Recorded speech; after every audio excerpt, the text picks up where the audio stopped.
boy of the tandem today. I'm a scientist at the University of Bremen in Germany. My major is sociology. You may wonder what it has to do with Fedora, but wait a moment. And my minor is applied mathematics, which was the home of what is currently known as computer science. I've been using Fedora since release 1, and I was contributing to docs for the first releases up to 10 or so, something like that. And then I had to quit due to requirements of my scientific job. I couldn't continue. Well, when Ben took the initiative, yes, in 2022, I think, to revitalize doc, I said, okay, I joined the wagon. And as a scientist, I'm used to work with text, of course. I'm used to do curation works with volumes and so on. And I thought, okay, I can do this, or can contribute these skills to Fedora.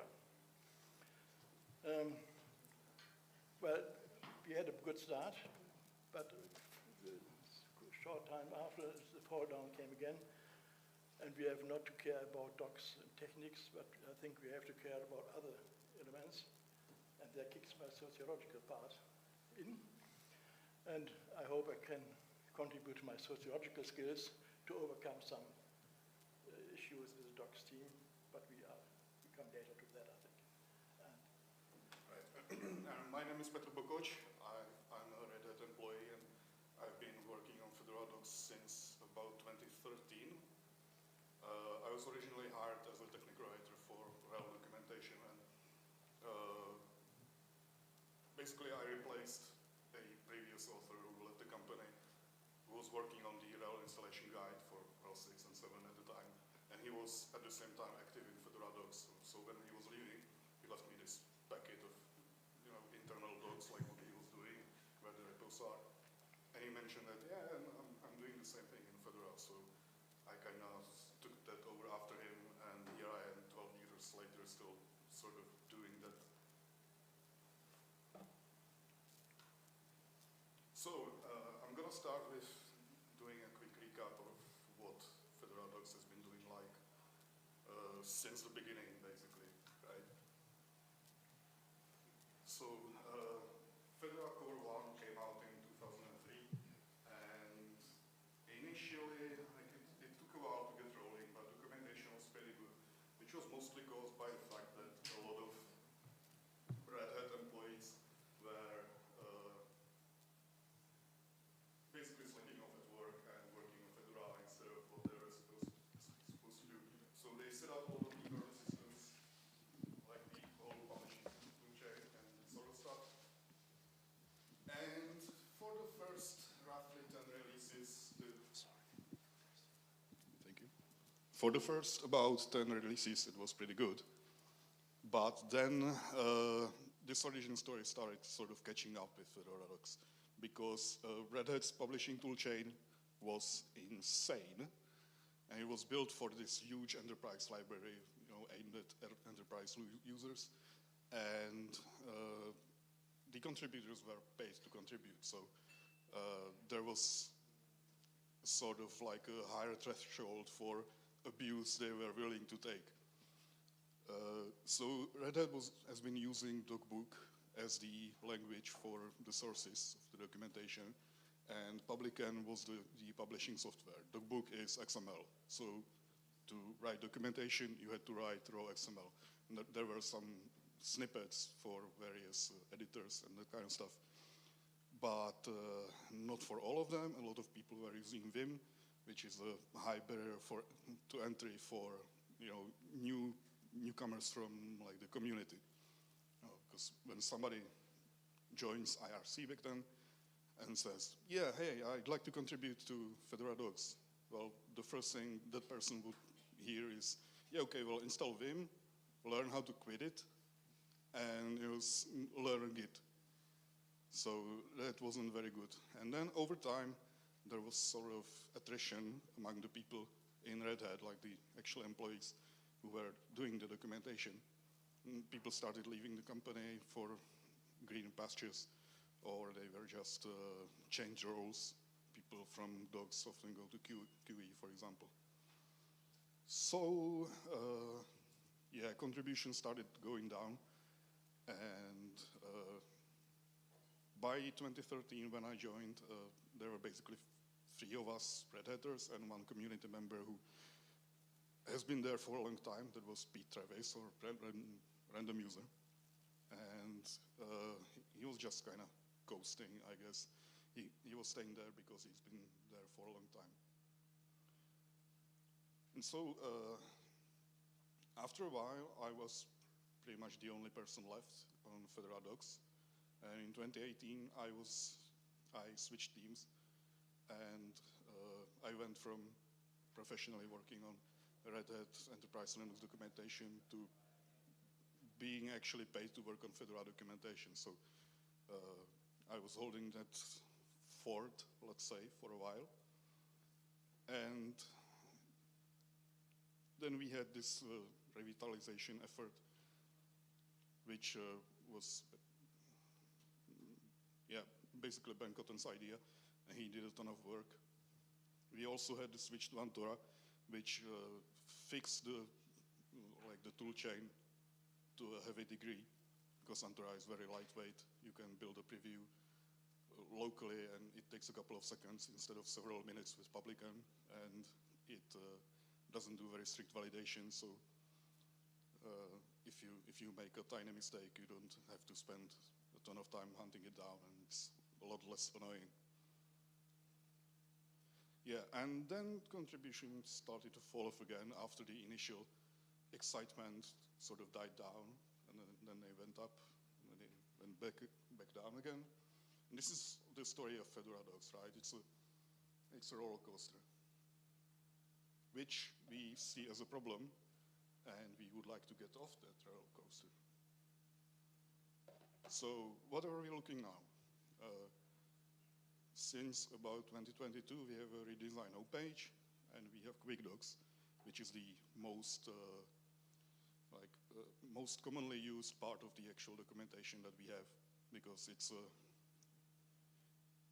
like, if you don't know what it is, it's basically if you took the most common questions on Ask Fedora and turned them into sort of a, I don't want to say wiki, because it was originally actually on the wiki, and we migrated it to our actual doc site. But yeah, it functions a little bit like a wiki, right? And they're very short, focused, let's say micro articles, focused on a very specific thing. Like, my drivers don't work, I have an NVIDIA card, how do I fix this, right? Instead of, let's say, descriptive docs where you get an entire, essentially a book. Nobody wants to read a book for documentation. So nowadays, we have some fairly strong contributions based around additions. Because before, we had,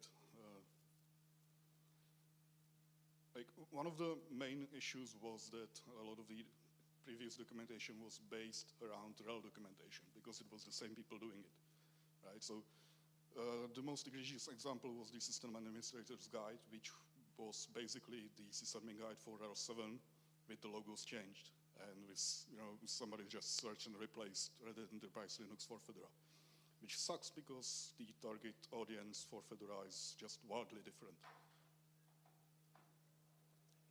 Yeah, and most of our documentation was based around this model, which was easy to do, but less than ideal.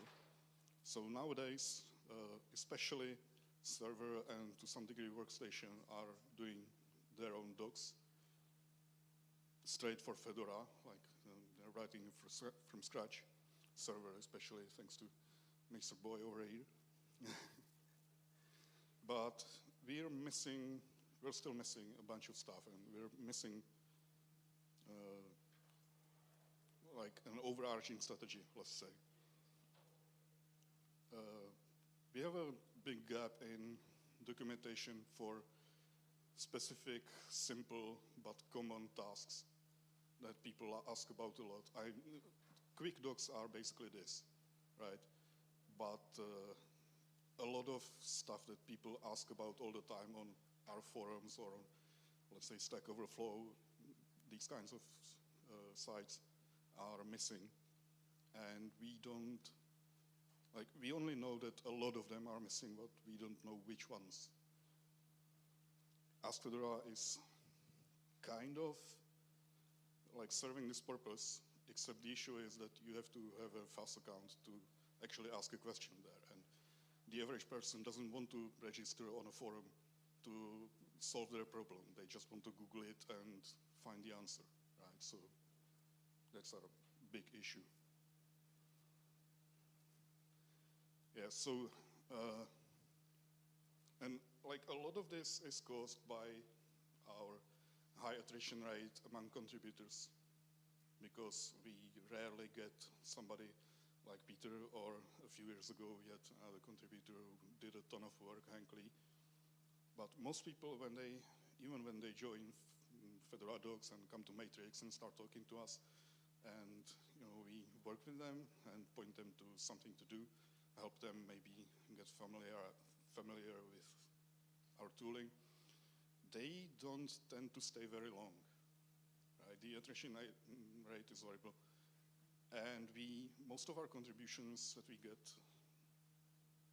or okay, not most of our contributions, but most of our contributors are what I call drive-by contributors. Right? They show up, they shoot off a couple of PRs, maybe, which is awesome, I love it, but they don't stay. That's a problem. And a lot of this is caused by our tool chain. So, for example, we have Fedora Docs currently has 33 separate repositories, and they're all over the place. Some are still on Pagure, some of them are in GitLab, and some of them are on GitHub. And there is an easy way to find out, like when you are on any page in Fedora Docs, there are 3 buttons in the top right corner. That will get you to the exact source file in the exact repo that you're looking at. But nobody notices those. And I don't know what to do about those, like make them flash red or something. I don't know. It's like they're not there. And so only the people who are already familiar with our stuff use them. And the other problem is that, well, this is mostly my fault, and I'm a lazy bastard. So when somebody actually comes in and opens a PR, it can take me a while to get to them and review it, and that's demotivating to a high degree, right? You're finally, like, you made that first big step, and you actually contributed something, and then it's just sitting there, and it looks like nobody actually cares. So that person goes away, and then there's a good chance we never see them again. I've been getting a lot better at this recently, yay me, but it's been a problem for a while. Yeah, and the third problem is that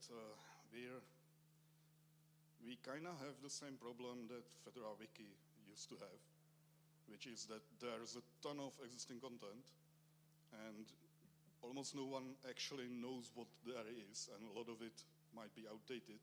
We just don't have the people to go through the entire thing, throw out what's no longer applicable, and that kind of stuff. So that's the current state of things. Well, now I try to check what we can do.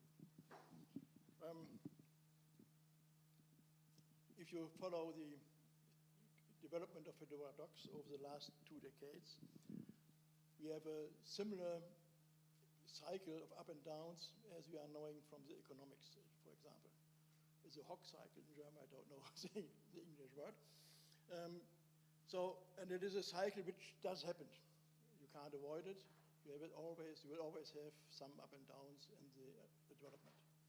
But the trick is, or the issue is, you have measures to influence the impact of these up and down, or to influence the amplitude of the up and down waves. So we will have to accept that we have a certain amount of up and downs in the long term. but we should take measures to keep the effect as limited as possible.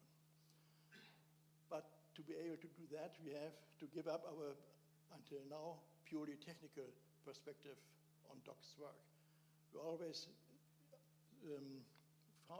look for technical solutions, switching from one CMS system to another, or something like that, using a Git fork.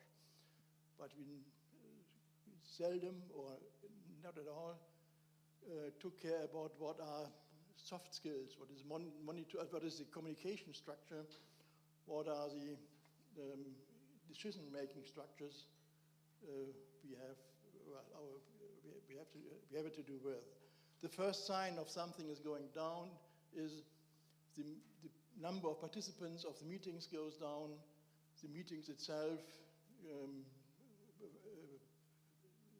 but some meetings are cancelled because no participants were there, and so on. You have a continuous slowdown of communication and decision-making structures. And it's not only docs in Java and Fedora, but for instance, you can you see the same way how it goes with our Java technical group, for instance. So the first matter is we have to take care of communication, and we have to take care of group building and community building tools. And we have to ensure that we not just make a project, but we have to make a project with which fulfills some specific criteria. Well, in Fedora, we are quite well equipped because we have Justin as a community architect, or is it the operations? No, it's a community architect, I think, yes. So, because that is a position, that's a resource we can use to take care of the communication part and of our work, and to care about the communication part. And, well, how we can do this, yes. And I have to do my notes. Wait a moment. If it should go. Oh, mensch. Wait, sorry. It's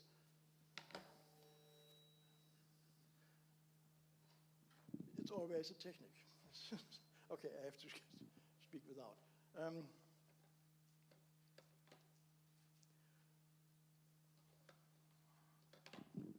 sorry, I need to.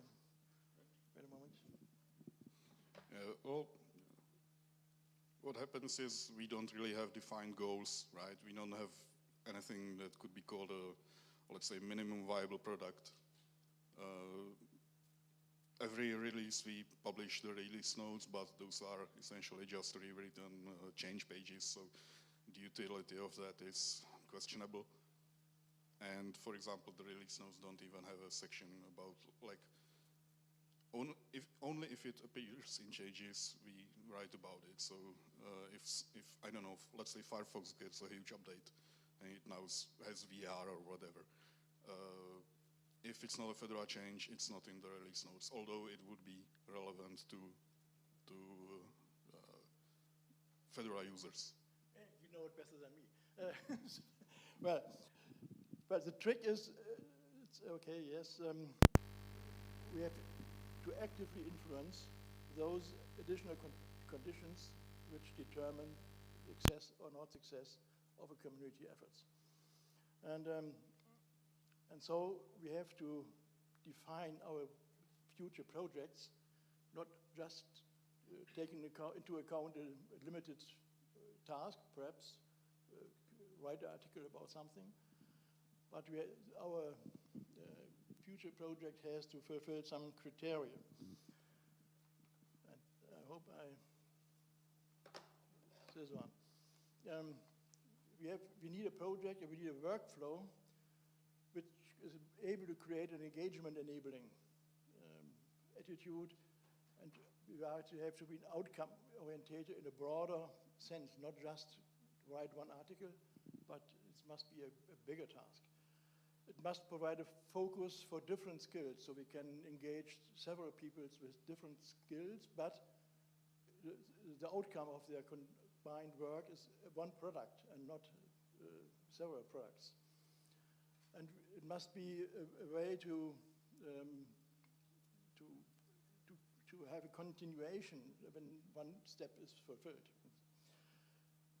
These are a lot of additional criteria you have to follow if you want to plan our future work. And as a sub project, we have to take care about what to do when the downfall is setting in, because sometimes there will be a dog going down. And we have to take proper measures to be prepared for this. Well, the one idea is to automate a lot of work, a lot of tedious work specifically, so that the effect, if fewer people engage in the process, is not so visible as it is for now. Yeah, I mean, with the fairly low amount of new contributors that we get, we should really do a better job on like trying to keep them in the project as long as possible, which means making them happy, right? So there are some quality of life measures that I have in mind. Some of them have already been demonstrated to work previously, like live PR previews. So if you open a PR, a bot builds the entire site with your changes, and you can check that out, like the way it looks like, it's going to look like when it's merged. Rapid response to inquiries, that's sort of something I already mentioned before. We have to, let's say, keep at it, I guess. We're trying. And better contributor documentation. We do have some, but again, some of it is outdated.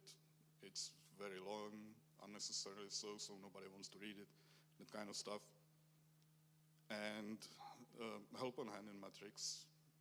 We are actually pretty decent in that, but there's always room for improvement. And badges. I'm actually currently working on revitalizing docs badges, which is, it's going to be a tiny factor, like nobody's going to write tons of documentation just to get badges, but it definitely can't hurt. And also, fun fact, there have been docs badges since 2015, and they broke almost immediately, and nobody fixed them until now.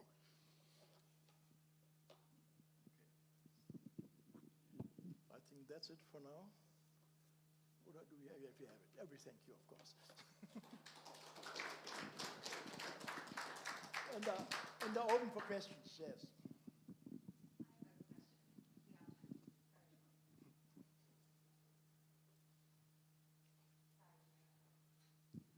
Nearly got away scot-free without a question. So my question is, if you could choose one area of the Fedora docs project that you could have an influx of help with, where would you direct people to turn their attention to most?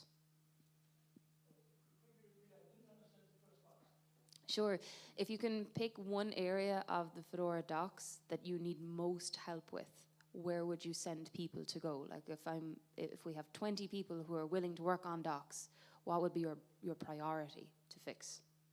No, it's the wrong question. Please correct, I don't mind.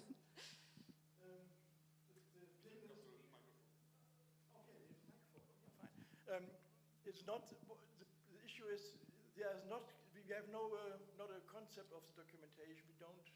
We are only editors of the documentation. The current documentation is the owner of the Fedora editions. That's a big progress we made, because we don't have to rely on something. It is in their own interest that they writing so. The issue is, what are they like to write about? And then we have to forward them to the specific edition. We have one area which is not edition specific, that is, okay, the edition agnostic part of our documentation. That is quick docs at the moment, and it is a former administration guide which is well, I don't know what is a ruin in English. It's the building is kaput. It's nothing. Unfortunately, our Fedora distribution guide always forwards people to that broken guide. Okay. So if someone wants to write about additional agnostic issues like grub, kernel, or something like that, then we are the persons who are to contact. Any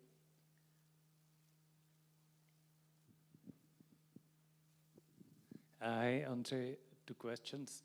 First question, are there any documentation events planned like Hackfest where generally someone from community could come and directly fix documentation and the MRs are directly merged and it's some kind of time limited activity? That's first question. Second question, you mentioned like it's easy to get lost in different kind of documentation spread all over the place. Are there any plans for having a chatbot or something like that where generally you don't need to search but you just ask? Right, so the first question, we occasionally do workshop. I mentioned the name earlier, Hankley, sorry. And he has been doing those for a few years, but it's not like it's not on a schedule, really, right? He does that very ad hoc, like he gets an opportunity and invite from some, well, let's say university or something like that, so he does a workshop there. I'm going to be doing a workshop in late June for some university in Kenya as well. They just kind of messaged me on Matrix, so I was like, yeah, okay, why not? But personally for me, it's not something I do very often, and I've never actually done it before, so I wonder how that's going to go. And the second question about the chatbot, we don't have any plans for that. Unfortunately, it took us 5 years to implement proper search on the site, right? So I hope that answers your question.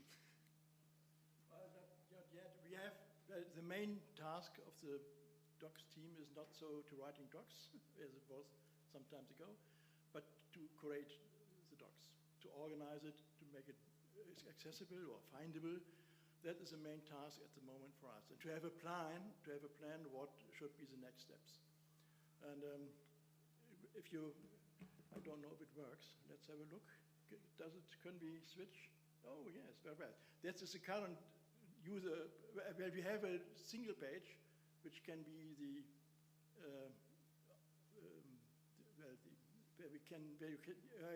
where you are sure to find everything. This is the one we started with in 2022. Well, if you have a look, you see we have a lack of where is the contributor. And so I planned for a long time to add something, to have a user part, to have a contributor part, and to have a community project part. Well, the page is easy to make, but the problem is to fill the boxes in the contributor part, and to add agreement with the contributors to be on the start page. So that's a discussion process we have to start. So to add with our page to the contributor onboarding process, we are aiming at for 2080 something. We are doing that, but not full steam at the moment. It's done, yes. Okay. Thank you.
Should I start already?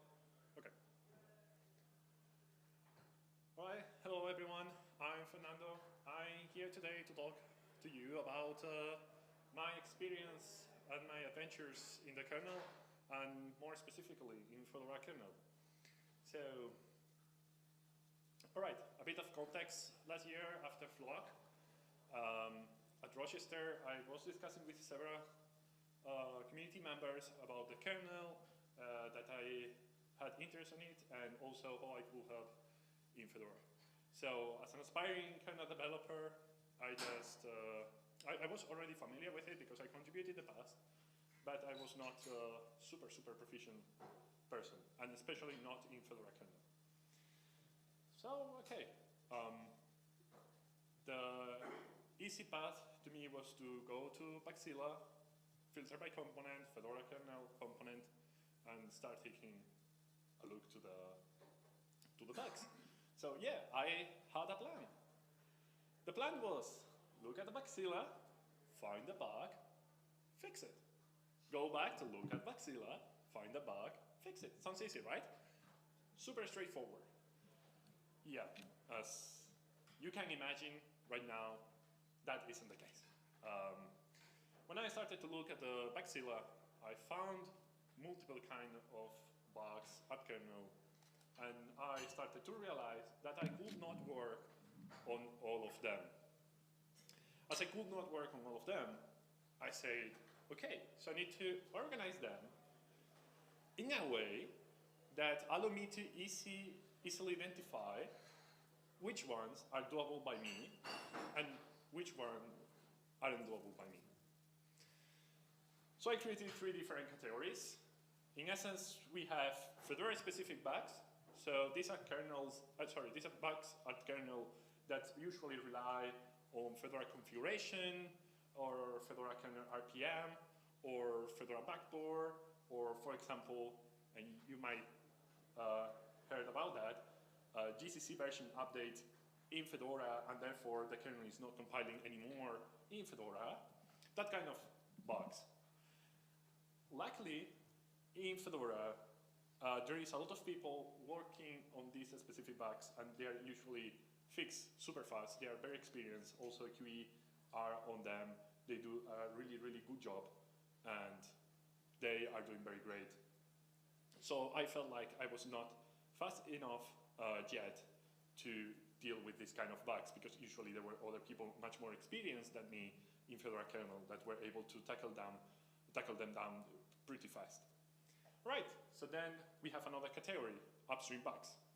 So the upstream bugs are usually bugs that break on a specific kernel version, and they are not related to a very specific Fedora configuration. It's just some configuration that enabled the module.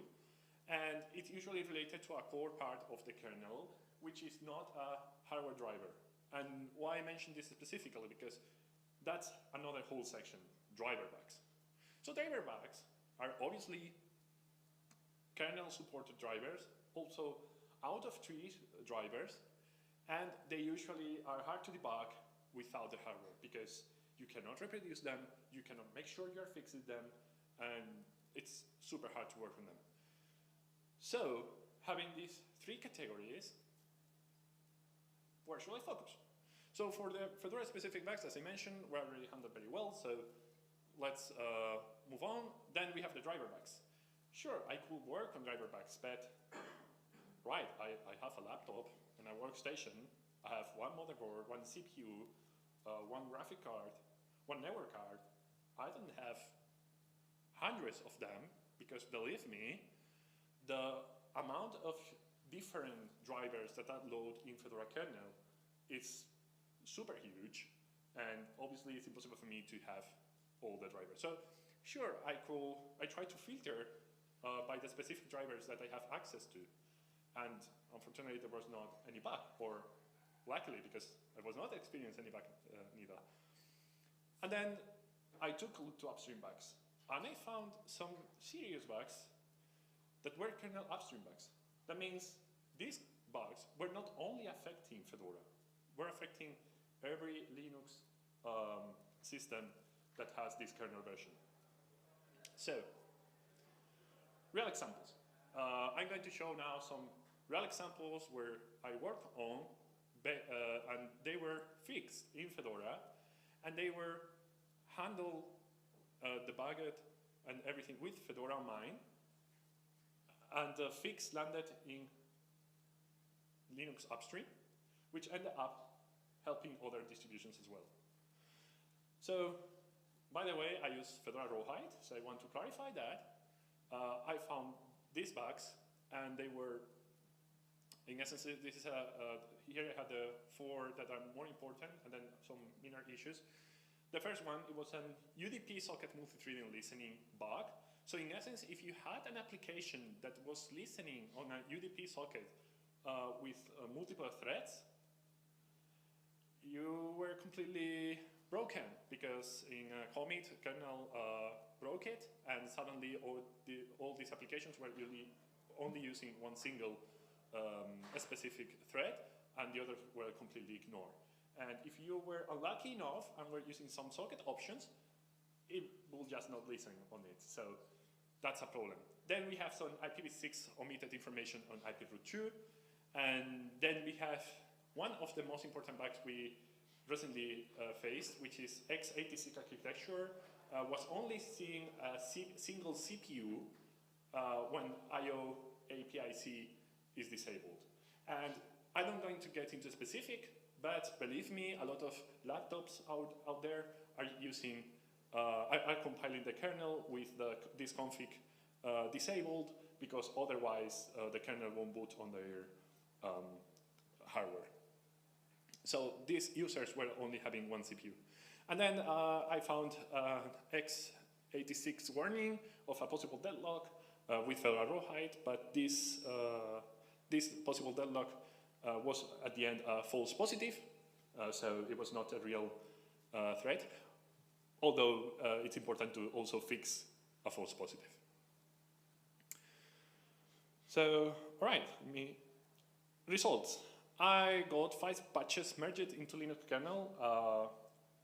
All this include a process of compiling the kernel, investigating, understand what is happening, why it is happening, try to reproduce it in a virtual machine, try to reproduce it on bare metal, and so on. And then these patches landed into multiple subsystems, like NetDev, x86, tracing, etc. And these issues, and especially the x86 one, was also reported in other distributions. And they got the fix too. That's a very important thing, because all of them referenced the Bugzilla, Fedora Bugzilla bug, where the work was done, and say, hey, Fedora, fix this. And that's a very good thing, that, hey, Fedora is fixing things for the others, and we are collaborating. And it's, in my opinion, from a distribution point of view, it's important to be there and that people notice that you are contributing back, and that you are not only taking care of the things that affect you, but the things that affect you and also to others. And you are not the one waiting for others to fix your problems. So, yay! And also, extra points. When working on the CPU issue, I got there was a whole discourse thread about it, because, believe me, the problem was affecting a lot of people. And someone took the effort to post that we don't care about bugs, and that it's a waste of time to report them. 1 week later, the bug was fixed, thanks to this discourse and this report. So, I'm here to call out this comment and say, no, it's not a waste of time to report bugs. They get fixed.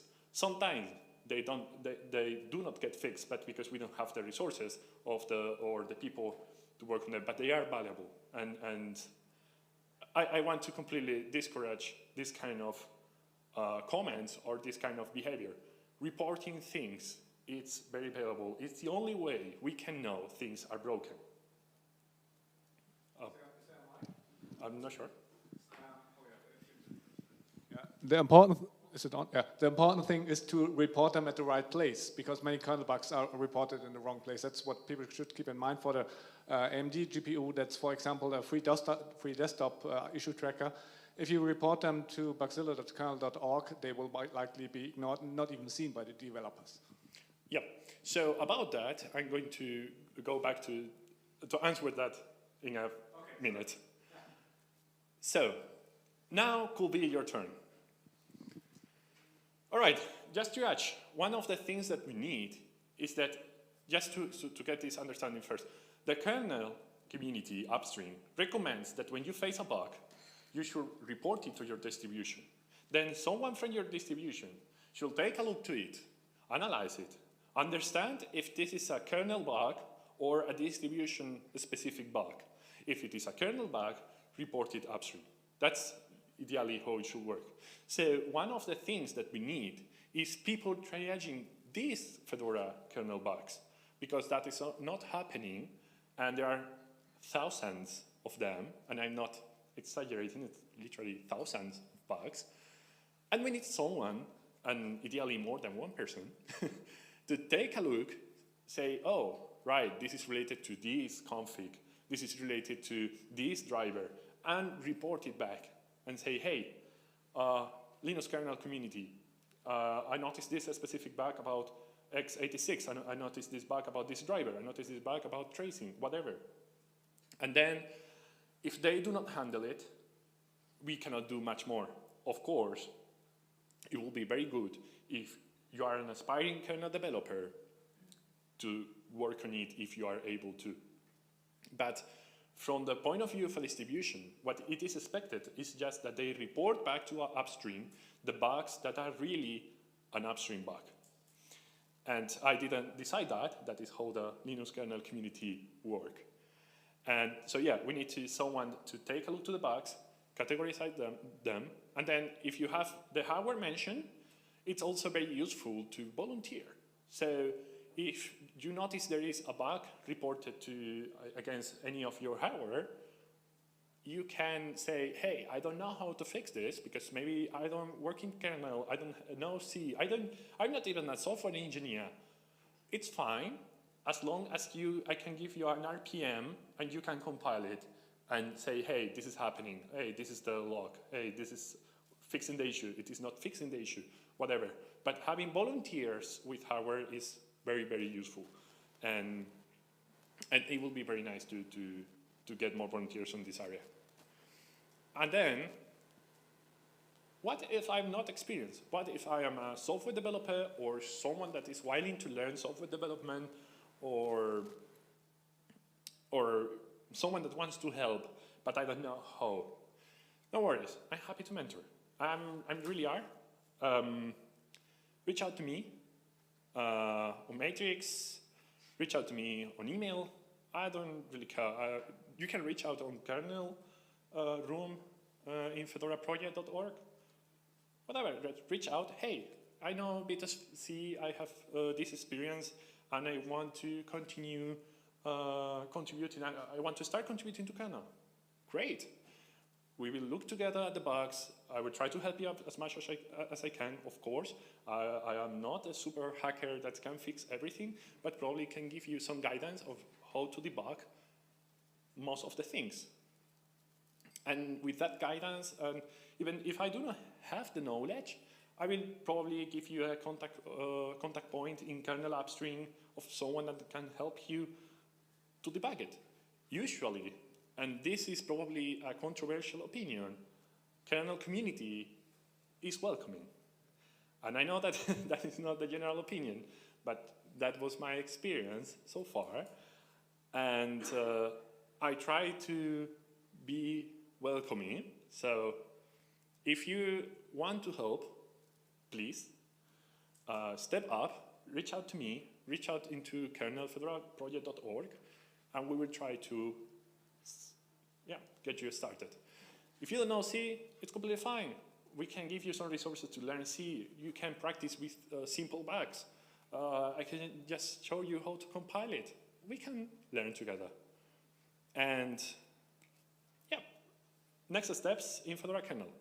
So I want to work with Fedora kernel community to launch an official internal mentoring program. So in essence, it's not like Orici or GSOC where we seek out interns from the outside, like students or people that just get out of college or whatever. But we are more like, we have people in Fedora community that already want to do this work. Let's try to help them. And then I would like to coordinate this with the Fedora kernel QA. There is some people at Red Hat that do a really good job, and they really help a lot. And also the kernel maintainer that we have that also works at Red Hat, and he does a really good job. So I would like to coordinate with them so we can easily get people on board. And the aspiring point or the final goal that I visualize on my mind is that Fedora kernel to be an entry point for aspiring kernel developers. And that when it's really hard to get into Linux kernel development and into Linux kernel community, it really is. But I think we could make Fedora kernel the place, the start point for these people that wants to start. And that's all, folks. Yeah. Any question? All right. Maybe it's a dumb question, I don't know. You had 3 categories, right? Upstream, Fedora, and drivers, right? How is support done today for folks who are having issues with driver-based issues? Is that things that we just kind of go out into, like, the Ask Fedora, or just ask who has this, or how is those types of bugs usually dealt with, or are they dealt with at all? Yes, so usually, unless there is someone already in Fedora kernel that has that hardware, we actually do not do much about them. We try to report them upstream. That's it. This is why we want more volunteers. If we get kind of a list of people with, I need to think about it, but it would be nice to have a list of people with hardware, like a map, like this hardware, these people. That they need to be obviously volunteers, and people that we could, that we know that we can reach out to them.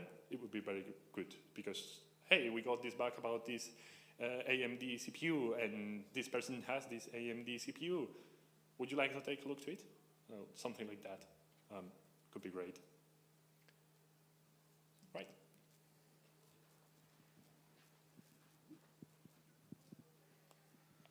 More of a comment than a question. Sure. Following up on that, because those bugs are hardware specific, is there a possible attachment point to the Fedora Ready concept where we could sort of maybe organize people who have specific vendor hardware that has specific drivers, specific hardware into sort of sub-communities? Is that something does that make sense around some of the driver bugs to help identify the potential pool of contributors who can triage things? So for the partners that we have at Fedora Ready, I think they already do some work, like they take a look to these bugs, but usually they do not cover the wide variety that we have on our users, but I believe they Right, the vendors do, I'm saying. Yes, the vendors. But is this an opportunity where we can help vendors move into that program too? I hope so. If you're finished, it's related to that. The question is, why are you doing this in Fedora at all? I mean, of course, it would be good to get Fedora involved in this, but Arch Linux and OpenSUSE Tumbleweed basically use the same kernel. So why not collaborate directly on upstream to find people that have the same hardware with support from Fedora and work together on a fix upstream, because that's where the fix needs to go anyway. Right, good question. There is collaboration upstream a lot of times, but this sometimes is really hard. Like people find a community like Fedora more welcoming than the kernel community, and therefore they are willing to step up or to collaborate more in Fedora than directly with kernel. Also with kernel, we mix sometimes kernel developers and users, And there is some misunderstanding sometimes, like people that speak a really technical knowledge to people that do not. So we as the distributions, are like the middle point there. Yeah, as somebody working on upstream in this area, it would be, I think you're right, there are some problems there, but you don't have to do everything upstream. The collaboration with Arch Linux and OpenSUSE Tumbleweed, that would be important, because they have basically the same problem. Yeah. So now I'm stopping. Yes. So just to give you that, you're completely right. This talk could be in essence in any kind of conference distribution focused, like Arch conference or whatever, OpenSUSE conference. They have exactly the same problem. But it turns out we are at Fedora, so I contribute in Fedora, but yeah, you are completely right.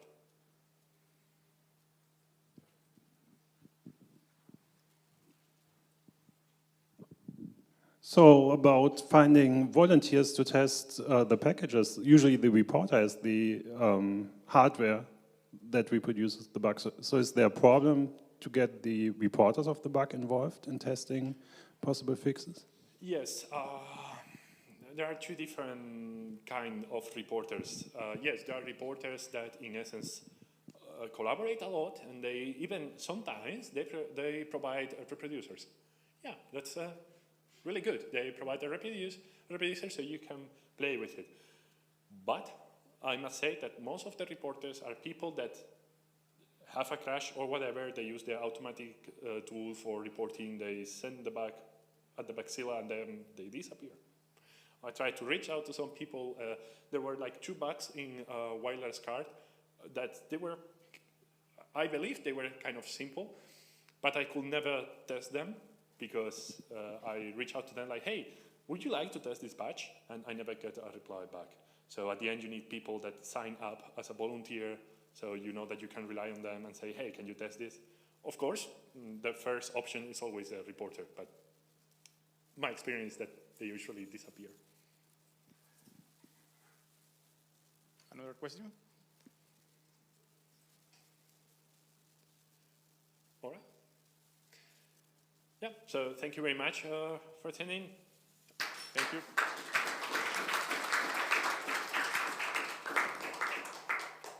Folks, before you leave, just a very quick announcement. I'll probably say it again before the end of the day. But for our happy swap later, it's at 8 p.m. at Kernel. Limited spaces, there's about a 50-person capacity, so prioritize it if you'd like to be there. We will be messaging into the Flock channel if we're starting to get full, if it looks like it's going to be uncomfortable for anybody else to turn up. But I just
one instead of that one? Use this one if you prefer. I can take this Okay. for Q&A. Have you sent your slides already to? Yeah. Perfect. Nice. They're here.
So I guess we can start.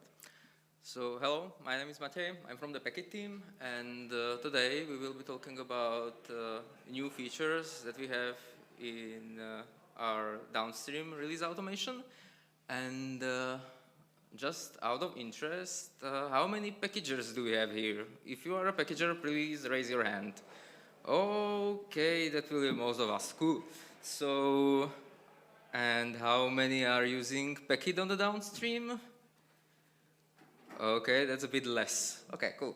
So I will start by summing up also what we actually provide right now and what are the new features related to, and how can we basically help you with doing the boring work that nobody likes to do, but well, somebody has to. So I will start with the basic workflow that is. So we have some source code somewhere on the upstream, GitHub, GitLab, Codeberg, whatever. And that's where the code lives. That's where people work on it. And then we basically need to get it to downstream to Fedora or Apple or whatever. So what we do right now is look aside cache and disk git. So we have one place where we have the spec files and the sources that are used for the builds. And also we have the look aside cache where we store the sources themselves, the archives. And yeah, so upstream releases a new software, new version of the software. What do? We bump the version, hopefully, upload archive, and that's it, most of the time. When no, then that's where the boring becomes interesting, and you don't want that to happen. So for that, we basically have two jobs that can help you with that. That's propose downstream, where you basically control the upstream. So it's basically the push workflow. So I maintain the sources myself, but at the same time, I maintain the downstream. So I can basically just push the new versions from the upstream to the downstream. And then we also have the other way, which is pull from upstream. So I'm just the maintainer. I do not maintain the upstream itself. And this one is basically a bit more helpful to people that do not maintain the upstream. So I can automate some stuff, even though I do not have the right access to the upstream parts. Okay, so that's basically most of the work that we do. So uploading the archives and some magic with spec files to get the new version there. And yeah, that's the big part. And then, well, after the release happens and after the maintainer checks everything and accepts the changes, the new version, then it gets merged and we go to the Koji builds and body updates. So what does a Koji build do? We build it, we get RPM package, and then we should test it and provide some feedback, karma, also link the bugzillas. That's what the body is for, so we can get some feedback on what are we releasing and how it looks like, and whether it should be accepted into the Fedora itself. And after this whole cycle finishes, then we are at the user. So that's when I can just run DNF and install the software, the new version. Okay, so that's the summary of what's the whole workflow. And right now I will go into the new features that have been brewing since last year and what we can do now more that we couldn't do before. So one of the things it's not so recent, it's like autumn of last year, so right now it doesn't feel that new, but yeah, it's still new. We support non-Git upstreams, so if you have packages that do not have Git upstreams, you can basically configure pull from upstream in such a way that you can just react to the release monitoring, and that's all you basically need. And maybe one question here, we will make a poll. So I've decided to put the snippets on this side, so you can also see the configs. And my question is, who thinks that this is whole config, everything that you need? And this is all, nothing more. Who thinks that's whole thing? We have 2 people, 3 people, you'll get 3 stickers at the end. Yeah, that's all.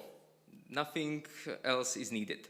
So we just have the jobs, and of course we can add the Koji build and body update, but we just have the pull from upstream, we trigger it on release, and we do it to rawhide, and that's all. Nothing more. So whenever we get an event from the release monitoring, we will open the pull request to the rawhide, and yeah. If you've seen some other configs, you would probably notice that they can get a bit more complex. We also have a lot of customization available, so this can get out of hand pretty quickly. One thing here is that it's a simpler, it's more user-friendly in my opinion, because you don't need to define a lot of things that you would have to. And also, most of the time, when you want to bump the release, you don't even need the upstream repository because you just need the archives. So this one is simpler also in the sense that we don't even clone the upstream because you don't have to. So we just take the archive, we upload it from the based on what we have the source in the spec file, and yeah, that's it. So it's simpler, it's a bit easier, and yeah, it's usually what you need. Okay, so let's Git upstream support.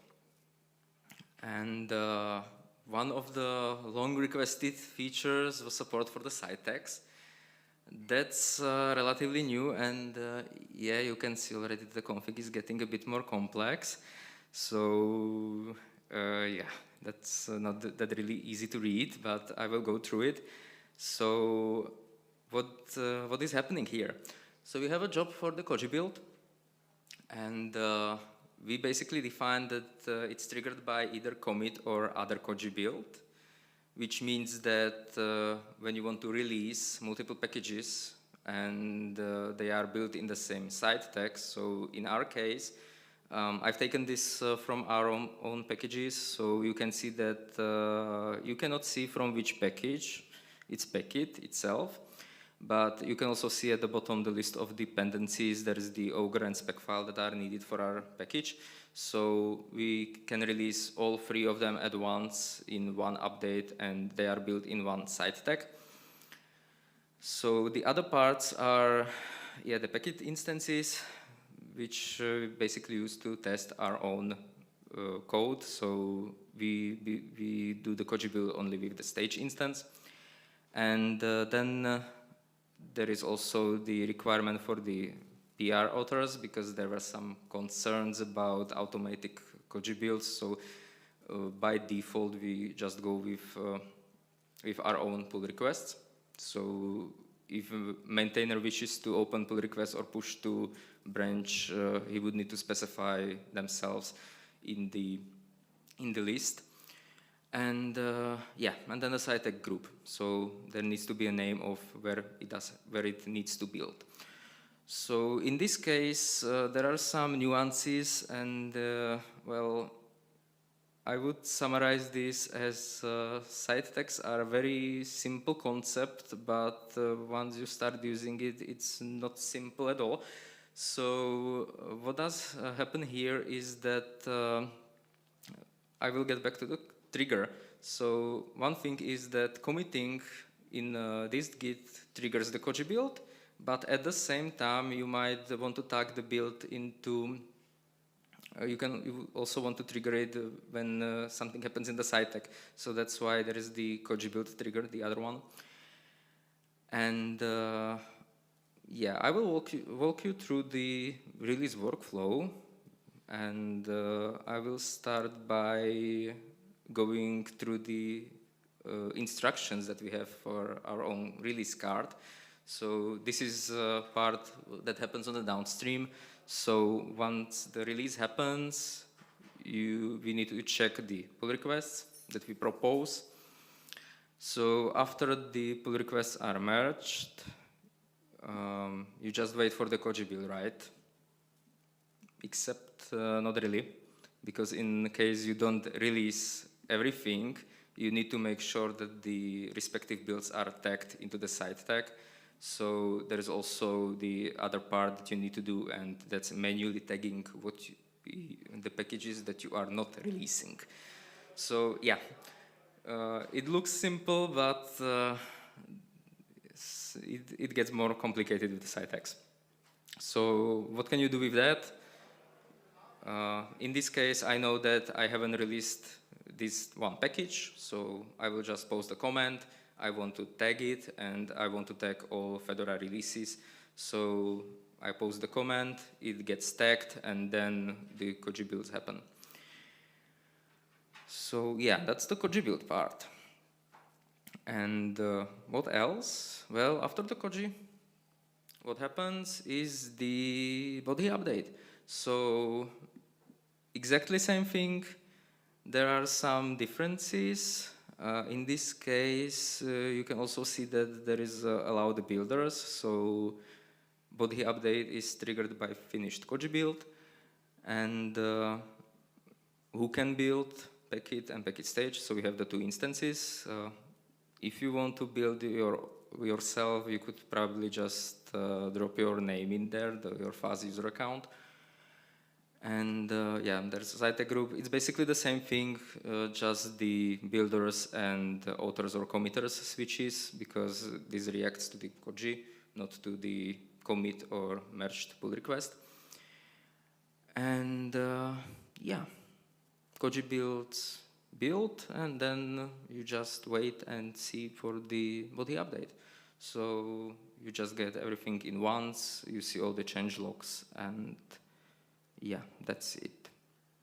I've also linked some more complex configs. For example, I found the Podman, which also uses the Koji side text. So if you are interested in that, you can also have a look. It's not as easy as our own configs. There is a bit more stuff there. Okay, I guess that's all for the side tags. And there is also one thing that has been asked for quite a long time, and that's the support for fast forwarding. So just out of interest, who of our packages here enjoys fast forwarding from Rawhide? Okay, we have 4 or 5 people, nice. So this gets a little bit more hairy here with the syntax. So what happens here is that you specify where do you want to propose the update. So in this case, we propose update to Rawhide, and then we also have the fast forward merge into, and we want to do that to branched Fedora releases. So what happens here is that we basically just run the pull from upstream, which means that we create the pull request with the update, and then we reuse the same commit and open pull requests into the other branches. So you still can review and check what you are releasing. Also, it kind of relieves a bit of a pressure on us because we do not need push permissions on these Git repos. So, yeah, as least permissions as possible, right? Security. And yeah, also one of the nuances that I wanted to mention here is that you can notice that the syntax is a bit different. If I go back, you could see maybe here. Yeah, you can see that these Git branches at the bottom is a Fedora all with list. But when I get back to the fast forward, since you need to specify where do you want to fast forward, it becomes a dictionary. So yeah, it's not very nice, but there are no better ways how to handle this. So the Rawhide is basically a dictionary where you specify that one parameter for fast forward, and then, well, the Apple needs to be empty dictionary. So yeah, it opens the pull requests and with the same commit. Maybe one quirk of Pagure is that you get a lot of statuses on the commits because the statuses are shared for the same commit. So when you open the pull request, you just see multiple Fedora CI builds or tests. But yeah, you just need to go through it and check that everything's okay. Yeah, and since I mentioned complex configs, I can get back to way how to handle duplication, and that's actually a contribution from community from Christians, so thanks a lot. We haven't supported this, and I recall some users using the YAML tags in the previous configs before we started supporting this. It was not very nice because you just randomly place a tag in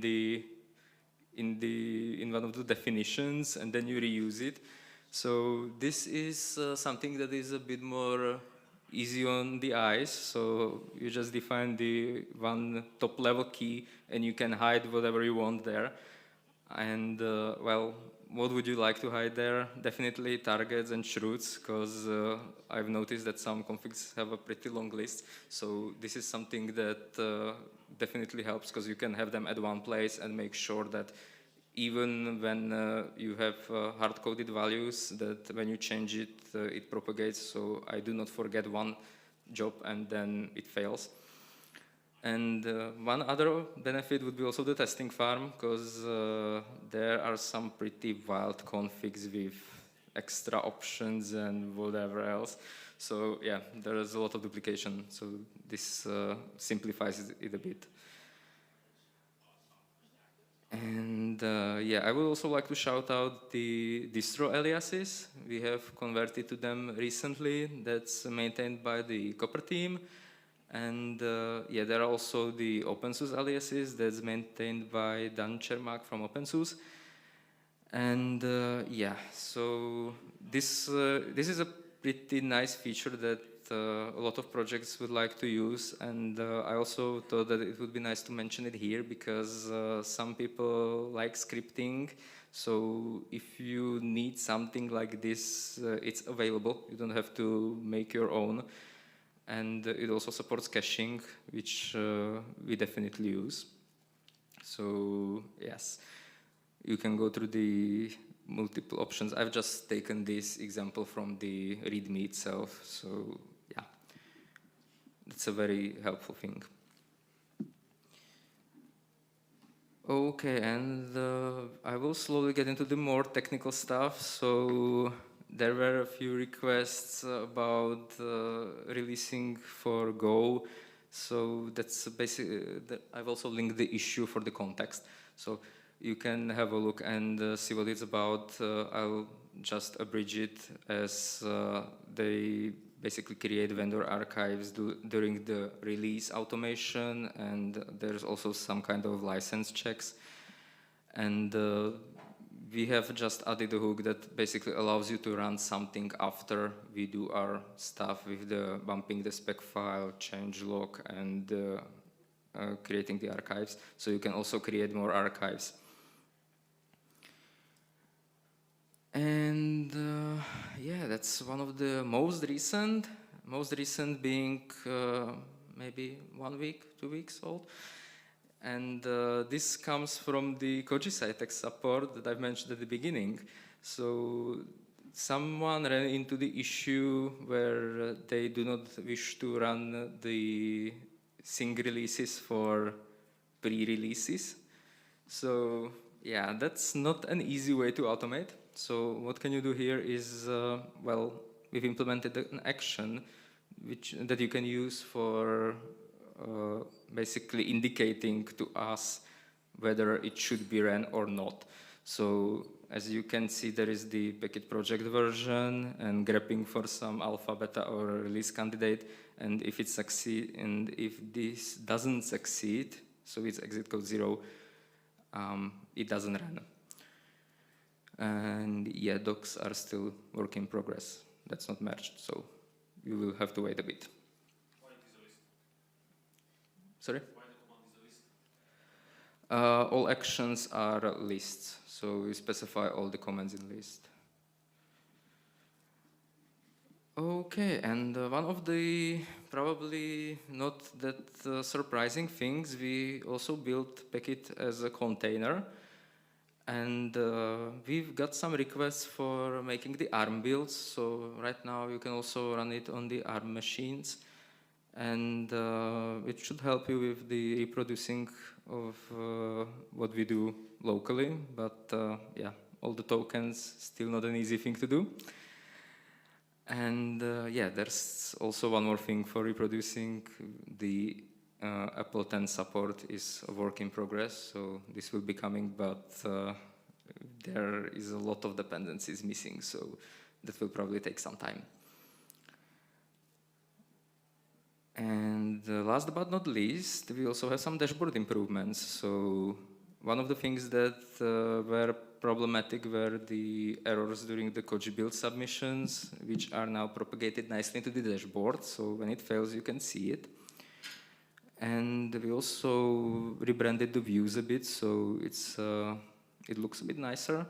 We also provide logs, so you can check what happened. And maybe one of the things I would like to mention is the ongoing user experience survey, which is a QR code. If you download the slides, it's also clickable, so you can open it. We would very appreciate any feedback. If I recall correctly, it's also related to the package maintenance workflow in itself, not just the dashboard. So it would probably steer the way we go with the future of the project. And yeah, that's all from me. So these are the related talks from my colleagues, from my team, other team, and you might be interested in those. So you can check the list, and if you see something that you like, please go watch it. And yeah, we also have a workshop on Saturday, so we would like you to join. Okay, that's all from me. So we can go with into the Q&A. My question is, how many packages use sync to release, automatic updates in a branch of, or in Rawhide or a branch of Fedora? And of course, up to making the pull request, maintainer may want to click the button themselves. We have a statistics, but I don't remember the actual number, sorry. What's your guess? I think in hundreds. 100? That's pretty awesome. Yeah, and how long has this been, have you pushing for this? We also had a push for the onboarding in like last year or so, and it was a pretty steep curve. So there is a lot of packages that onboarded in the recent years, 2 years I think.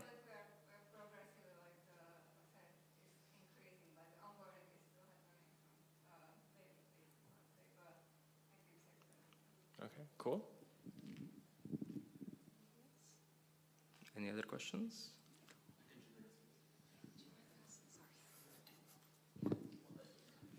One thing what's not clear to me with the sitex, so if I have a build which usually goes out as a single package, but then on the other release I need to do it as a sitec with another package, can I do it without issues? That you have a combination, like you not always release a sitec, just maybe every second release or whatever.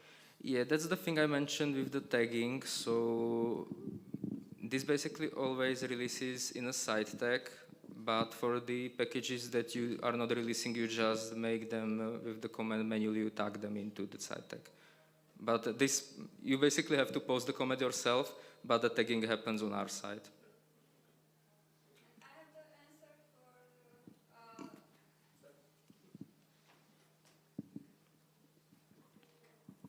Okay, so we have a metric for projects with at least one merged downstream PR with the automated releasing or Koji build or body update, and that's 720.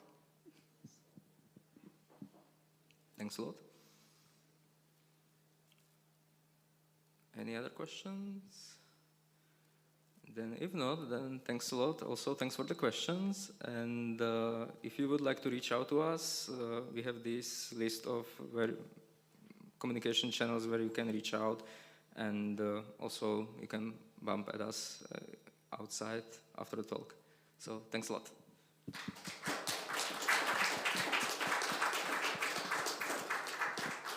A couple of announcements, everyone. We have a refreshment break now from 3:30 to 4 p.m. and then we're back into our final sessions. A reminder, our candy swap and board games evening is at 8 p.m. at Gikarna. Limited space, but hopefully we will be able to accommodate everybody. It is just candy. Please have your dinner before you arrive. Okay, that's all. And make sure you have your Fedora badge for entry. Thank you.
Yes, yeah. It should be kicking over. I just can't see what's on the other one right now.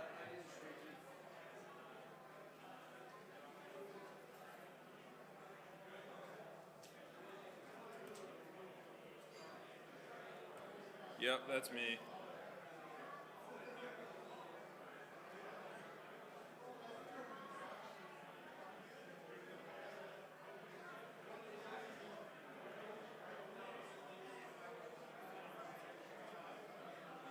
Well, I don't have my notes. Let me fiddle with it.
Hello, can everybody hear me?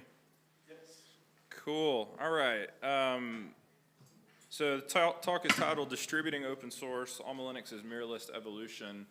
And what we're gonna talk about is mostly gonna be about how the Alma Linux mirror system itself has evolved, but it's all applicable to broader open source and mirroring and open source in general. So just a quick show of hands, who knows what mirroring is in this context? Okay, who knows what CDNs are? Who understands why traditional mirroring is better for open source projects than CDNs? One, okay, one. I'll give you a hint, money. Anyway, I'm Jonathan. I've been the infrastructure lead at Alma Linux since 2021. Became a Fedora packager in 2022, thanks to Carl George, who finally convinced me to join up. Became a package sponsor in, I think it was 2023, and I have mentored one other Fedora packager so far. Eventually, Andrew is going to get wrangled into it one of these days. I've been a heavy open source user and around open source since about 2005, so right at about 20 years. Does anybody remember PHP Nuke? It was there. Okay, we got a few.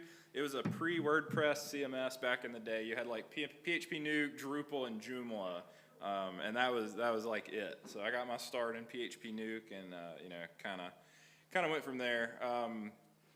Quick tidbit: my latest hobby. I'm an aspiring private pilot.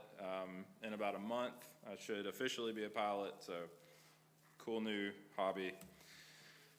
All right. So let's talk about how things started within Alma Linux. When Alma Linux cranked up in 2021, you know, we were starting from nothing, had no users, had no operating system, there was nothing there. So it didn't make any sense to jump straight into, you know, a full-fledged mirror system like Fedora has in Mirror Manager, or, you know, other distros have similar things. So our mirror system wasn't a mirror system at all. It was a single server. The mirror URL, you know, we set it up ahead of time knowing that it was coming, but it was just, you were hitting a single server. There were a lot of problems with that. That one mirror server that we had could have been really far from the user. That one, I want to say, Andrew, it was a dedicated server at Hetzner, wasn't it? The original repo.alma. So, you know, for people in the US, that wasn't great. For people in Asia, that wasn't great. Single point of failure, just, you know, bad. Had no redundancy, and that obviously wasn't going to scale as Alma Linux grew. So we went from that to now having a network of over 400 mirrors worldwide, which is more than the majority of Linux distributions out there.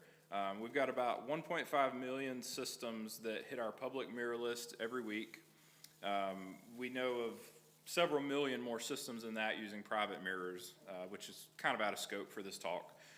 We're averaging about 420 requests per second across those 400 mirrors. During peak releases of like recently Alma Linux 9.6 and 10, you know, that's peaking to over 1,000 requests per second. So, you know, a good bit of traffic. We've got automatic horizontal scaling now. So when we get those peaks, the system scales up. When the peaks are over, system scales back down, you know, conserves on resources. And it's all backed by a custom software stack. We just call it the Alma Linux Mirror List system. But it's a Python-based application that we've written from the ground up. And it's just using regular old Amazon EC2 instances, an Amazon load balancer. So nothing too fancy there. It's all easily portable to other clouds or bare metal, what have you. You know, nothing is vendor locking it to what it's on now. That's just a quick graph of how Alma Linux has grown over the years, and we're about to cover kind of some milestones that we hit throughout that with the mirrorless software and how we distribute Alma Linux. So how did we get here? First and foremost is tier 0 mirrors. These days, we have repo.almalinux.org. That's kind of the king of the castle. All updates from our build system first go to repo.almalinux.org. Repo.almalinux.org then pushes traffic to what we call tier 0 rsync mirrors. We currently have 3 of them. We used to have 4, we lost one. So we've got 3 of them, Seattle, Washington, Atlanta, Georgia, and Amsterdam. So we've got 2 in the US, 1 in Europe, and we kind of geographically spread out that traffic with just some basic DNS geosteering. You know, nothing too fancy. So unlike a lot of projects, we control all of our tier 0 rsync mirrors. So we're pushing to them instead of having them pull from us. We're monitoring them. We're making sure that, you know, they're not hitting their port capacities, anything like that. A lot of projects will have kind of their little internal mirror network that then their tier 0s can pull from, and those tier 0s might just be, you know, public mirrors with big pipes per se. And there are some downsides to that. You know, the project can't monitor that. If there's an issue, the project can't quickly get it back online. You can have out of sync issues, and things can kind of quickly fall apart. So that's why we've opted to control the tier 0s ourselves. And then beyond that, the next layer is standard mirroring, which all systems pull their updates from. Here's kind of a quick breakdown on how we use the GeoDNS to steer that traffic. It's got the 3 mirrors, 3 rsync mirrors that I mentioned on there. We're working on a 4th one that'll be coming online. Atlanta, Georgia is kind of where it all started, and that one is obviously a little bit undersized compared to the others. So we've got a 50 gig tier 0 mirror that'll be coming online in Kansas City, Missouri, which is a little bit northwest of Atlanta. So pretty similar. We had one in Tokyo at one point that was serving Asia. You know, it had a lot better connectivity from Tokyo to the whole APAC region as far as getting those updates out to the standard mirrors. Unfortunately, we lost that one due to a hardware failure, and the provider, while they still have big pipes in that location, they've stopped putting new non-network equipment in there. It's just a peering facility for them now. Quick snippet for anybody that hasn't heard of who has heard of the micro mirror project? So a guy named Kenneth and a friend of his, John, started this project about the same time that we were kicking up Alma Linux a few years back, and they're building these mirrors on these little, they call it micro mirror. They're essentially using what a lot of places would use is like thin clients, and they're stuffing some SSDs in them, and they're sending them out to you know, anybody from ISPs to colleges to transit providers, anybody that'll take them, and they're mirroring Linux all over the place. There's a picture, I wish I had it, I should have put it in the slide, of a micro mirror running inside one of those little roadside telco boxes, if y'all have ever seen those. Really good project. They do a lot of mirroring for Alma Linux. I think they're up to like 30 systems now or something, but they're mirroring Ubuntu and Fedora and Apple and the whole shebang. It's a really cool project. All right, so let's look at the history and then how we ended up where we are today. So back in February of 2021, we had no operating system. There was no Alma Linux yet. We announced it. We're looking at it, you know, everybody's excited, but there's no Alma Linux. So that's when the initial mirror system, aka Hetzner dedicated server, was spun up. There was a lot of excitement surrounding Alma Linux. We had some people jumping on board, and you know, they set up mirrors, which at this point had no content, but you know, they're setting up their crons and everything's ready to go. We had about 32 people by the end of February of 2021 set up mirrors, pulling from that one server, kind of getting ready. By March, just 1 month later, we're up to 54 mirrors. That's when the media is kind of taking over, spreading the word about you know, CentOS, and now there's Alma Linux, and so on and so forth. So more people are stepping up. 54 mirrors and no operating system until the end of the month is pretty impressive. You know, I think. We had all these people excited to distribute something that was vaporware until right at the end of the month. The system was still dumb. It was a static list being distributed of mirrors, and I think this next slide, yeah. So Andrew, who's our lead architect sitting right there in the back, he was managing all of this by hand, you know, monitoring when mirrors would drop offline, he would take them out of the configs or add new mirrors, make sure they had all the content. All this was being done by hand. It was kind of a mess. And yeah, it's kind of legible. There's just some Git history and commits on, you know, lots of back and forth. This is obviously not going to scale. You know, we can't manage mirrors like this forever. We need some automation. So in July of 2021 is when we first start doing some of our big changes. We add some geolocation-aware logic to the mirror system so that hopefully we're serving people mirrors that are geographically close to them. There's some basic mirror status checks implemented so that when mirrors, you know, go offline for maintenance or you know, flap up and down, whatever, that's all handled automatically. We're not serving people dead mirrors, and we're also not having to manage that by hand. Andrew can take a break. Later in 2021, this is when things really start picking up. We introduce ASN and subnet pinning. That is for large networks. Think Azure, think AWS, think our friends at CERN, you know, people like that that have large deployments of Alma Linux in, you know, one location or multiple locations or whatever. It makes more sense for them to mirror Alma Linux internally than it does for them to use the bandwidth from public mirrors. It's better for them, it's better for us, everybody wins. So we added this logic, specifically it was actually at the request of Azure, but it's, you know, been useful for everybody else, and we'll get to some pictures in a little bit, and I'll show you why this is important. But we're starting to see some issues. The mirror status checker is getting a bit slow at this point. We've got, it's a single-threaded Python loop that I think at that point we had it running once an hour, that's going through all the mirrors, you know, checking all the critical endpoints, making sure the data's up to date, making sure everything is there. At this point, we're in the couple of hundred mirror range, and that single thread is starting to, basically it can't finish before it has to run again. So we're running into some problems there.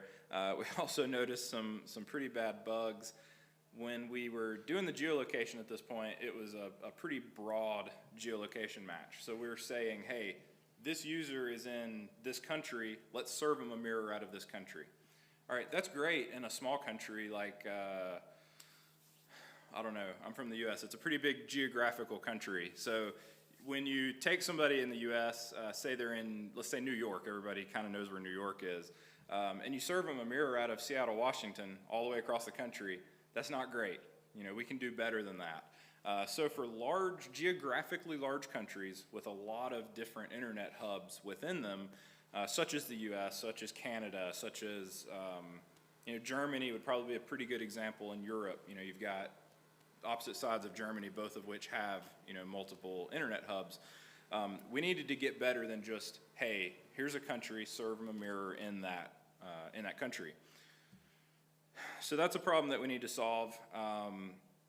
And also, when we were doing the logic to serve a list of mirrors in that country, there was no randomization. So it was pretty much alphabetically serving mirrors in a given country. In the US, say we've got 50 mirrors at this point. The same 1, 2, 3 mirrors are getting the whole country's traffic. That's not very great either. A quick solution to that was some randomization logic while we thought on it more. But then in November, this is where we start looking at better geolocation, better serving of the mirrors. The mirror list generation code is pretty heavy. The matching for ASNs, for IPs, for subnets, you can only get that so lightweight. You know, you're still underneath it all, you're doing math. And we couldn't make that math any lighter. So what we opted to do to improve things from there is implement a caching layer so that when you are requesting a mirror, you know, a DNF update, for example, by default in Alma Linux and Fedora, Red Hat, whatever, there's more than one repository configuration that you're searching for updates for. So you've got the request, DNF update. Well, behind the scenes, you're actually requesting updates for 3, 4, 5, you know, however many repos you have enabled by default. Well, that's an easy problem to solve, right? Let's throw some caching in there. We get that first one. We can cache what we returned. We know that's valid mirrors for this request. Let's throw it back at them. So we did that. That gave us, I think another slide covers it, but on Alma Linux we had at the time 3 repositories enabled by default. We instantly saw like a 70% reduction in the request timings for DNF, and it cut our the infrastructure, the number of EC2 instances behind this by about 2/3. Perfect, linear benefit there. We implemented some mirror flap detection so that when mirrors were, up and down, we can pull them out for a good bit of time, because if they're up and down, obviously there's some issues. A big one, we started doing geolocation based on coordinates, not just the country, so that within large countries or across the boundaries of countries, we can now serve a better mirror. Let's go back to our New York example, and looking at New York, we don't want to, say there's not a mirror in New York. Say there's not another mirror in the US, except for in California. We don't want to serve somebody in New York a mirror in California when there's a mirror right there in Toronto that just happens to be right across the border with Canada. So that solved a lot of problems as well, sped things up for a lot of people. Getting low on time, I'm going to start moving through these. 2022, everything is chugging along pretty well. 2023 had some releases. We made some tweaks to improve cache hits. Still chugging along pretty well. Still continuing on. Minor tweaks, nothing major. This is going into the details about the caching improvements. And this is the improvement that caching had. It took the overall DNF transaction response time, the cumulative response time, from 3/4 of a second, 1 second, down to like 200 milliseconds. Just massive. You can see it right there. And in the overall scale of a DNF transaction, that's a very short amount of time. Saving, what is saving 3/4 or 1 second to a DNF transaction? Well, it's nothing. But the amount of resources that it saved on the infrastructure side was huge. The next problem that comes up, we were using MaxMind for geolocation data. Is everybody kind of familiar with MaxMind? A lot of people. They publish a free geolocation database. They also have a paid product.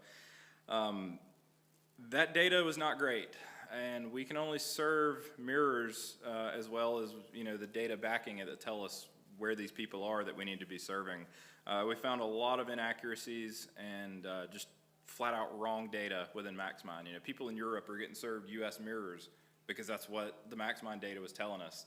The inverse of US to Europe and Asia to the US, like just all of these really bad things. The issue was worse than that as well. Who can tell me what's right there in the US? That is the default Google Maps, no location. There is absolutely nothing there in the US. It's smack in the middle of Kansas, and there's certainly no internet infrastructure there. However, according to MaxMind GeoIP, this was where we got the most traffic from. So what that is, it's the geographical coordinates for what is considered the geographic center of the continental US. So when MaxMind didn't know specifically where an address was from, it put it right there. What's the problem for the mirrors that are right there? They're not designed, they're not in an internet hub. They've got a gig port, 500 meg port, whatever. They're getting hammered with this traffic, and they're not designed for it. They're not in an area with network that can handle it. So we found this company, ipinfo.io, a commercial company. They make some really, really good geolocation databases. They've got like these, I forget what they call them, polars or something like that, all around the world that are doing trace routes and really honing in on where addresses are. So we implement their data. Now it looks like this. It's about more what you'd expect. You've got the hot spot right there in Virginia where all the AWS data centers are and everything. So that solved that problem. There were like 3 or 4 mirrors that were getting hammered in Kansas. They were happy all of a sudden. They're not getting hit anymore. They can actually handle the traffic. Users get faster downloads. Those poor people in the UK and Asia that are hitting US mirrors, and US and in Europe, everybody's happier. Everything's going a lot better. So what have we found through our whole experience?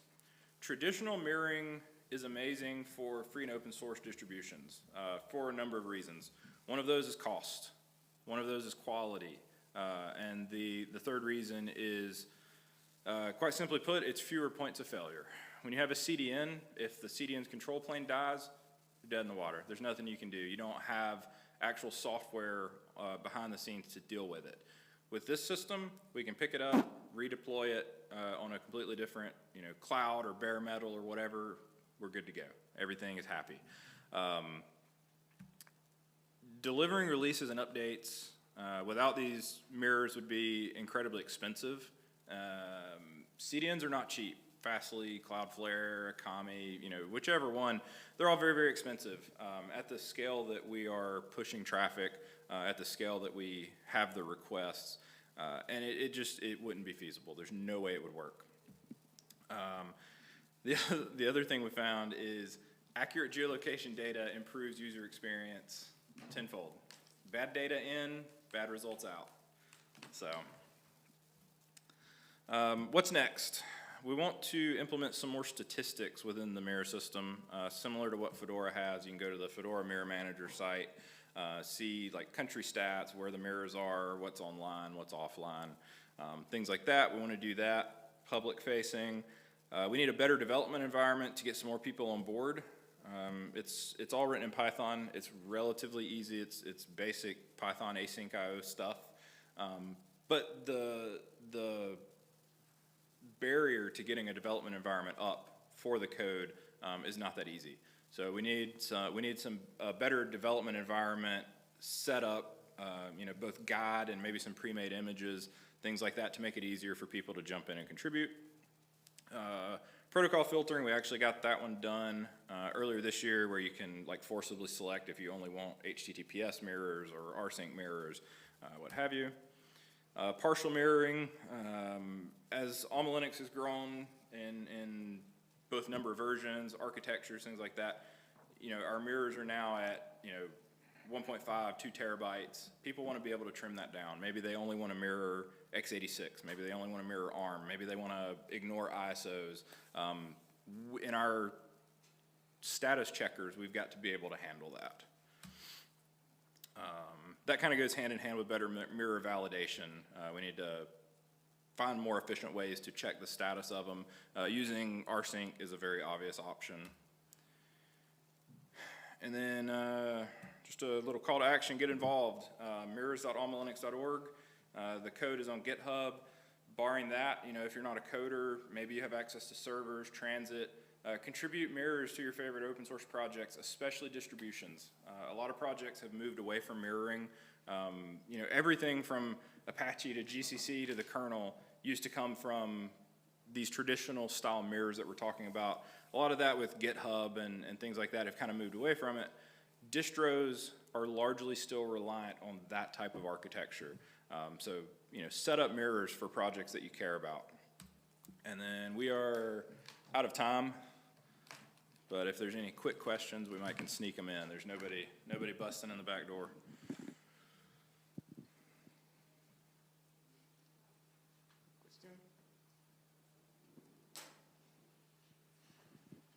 I had to really ram through the second half of that. Sorry. My question is kind of related to that. How quickly were you able to pull this talk together in the 11th minute hour to fill the schedule gap? So actually, and thank you, by the way, sincerely. No problem. So actually, I gave this talk at Flock last year. However, I had, I think, one attendee because I was right next to the Forjo discussion where everybody was. So it's still pretty new content. No problem. We've got one behind you. Hello. You said that you don't combine CDNs with mirroring, but Fedora has a CDN mirror So we actually do use CDNs to some degree. Repo.almalinux.org itself is a CDN, simply because of the type of traffic that it receives. It is not part of our public mirror infrastructure. So when you have a system and go to get updates on it, you're not hitting repo.almalinux.org.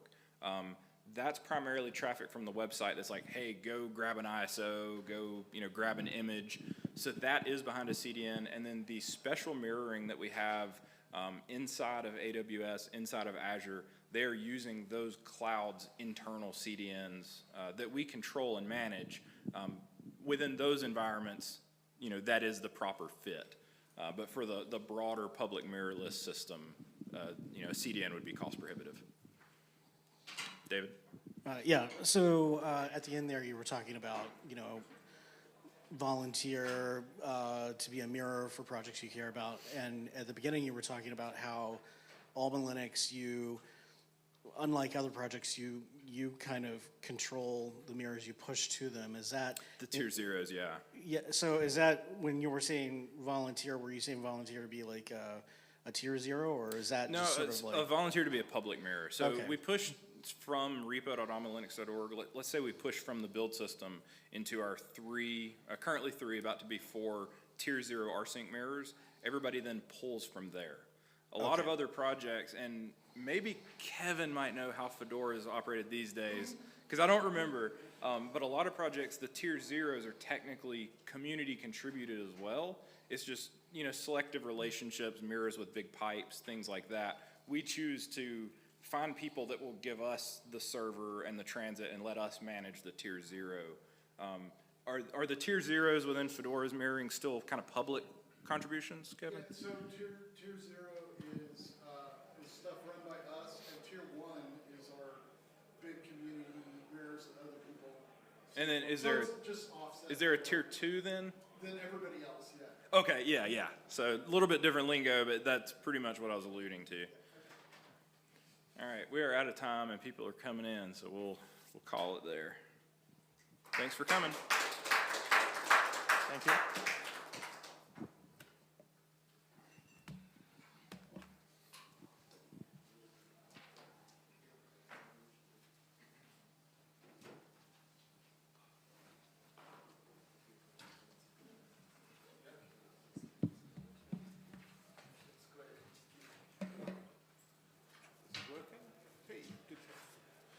Right.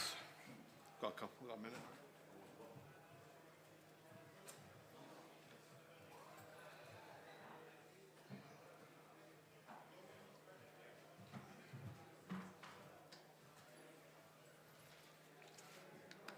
Right. Where are we at? So give people another minute or so. This will be interesting because what you're seeing, what I'm seeing, are not synchronized. Because this laptop does not have HDMI, so this will be quite interesting. But hopefully it'll be fine. My thanks to the AV team for their consideration. How old is the laptop? It is at least 13 years old. It has DisplayPort and VGA, but no HDMI. So yeah, it is very old. It does have a new battery, fortunately, so hopefully it will last the whole talk. But yeah, we'll see. All right. Any other good news? Well, the good news is I've done this talk before. Was anyone at DEF CONF last year? I did it then as well, so so I should know my content, right? It should be fine. I want the speaker notes because there's some extra stuff that's not in the slides. All right, well let's get it going then, shall we? So, build it and they will come, and other myths. This title has a long history because I've been trying to work out how to message this content for a long time. And what we're going to talk about here is quite a lot of things, actually. There's a lot I could talk about, but this is what I've chosen to talk about with you here. And thank you to Eva for the long slot to cover it. Less thank you for putting it at the same time as the CLE AMA, but what can you do? So this is what we're going to talk about. There are many things we could talk about within the world of community building and community architecture. And I've picked these 4 as things I think we should think about. But before I get to that, why should you listen to me, right? Well, the answer is you shouldn't. I could be anyone, right?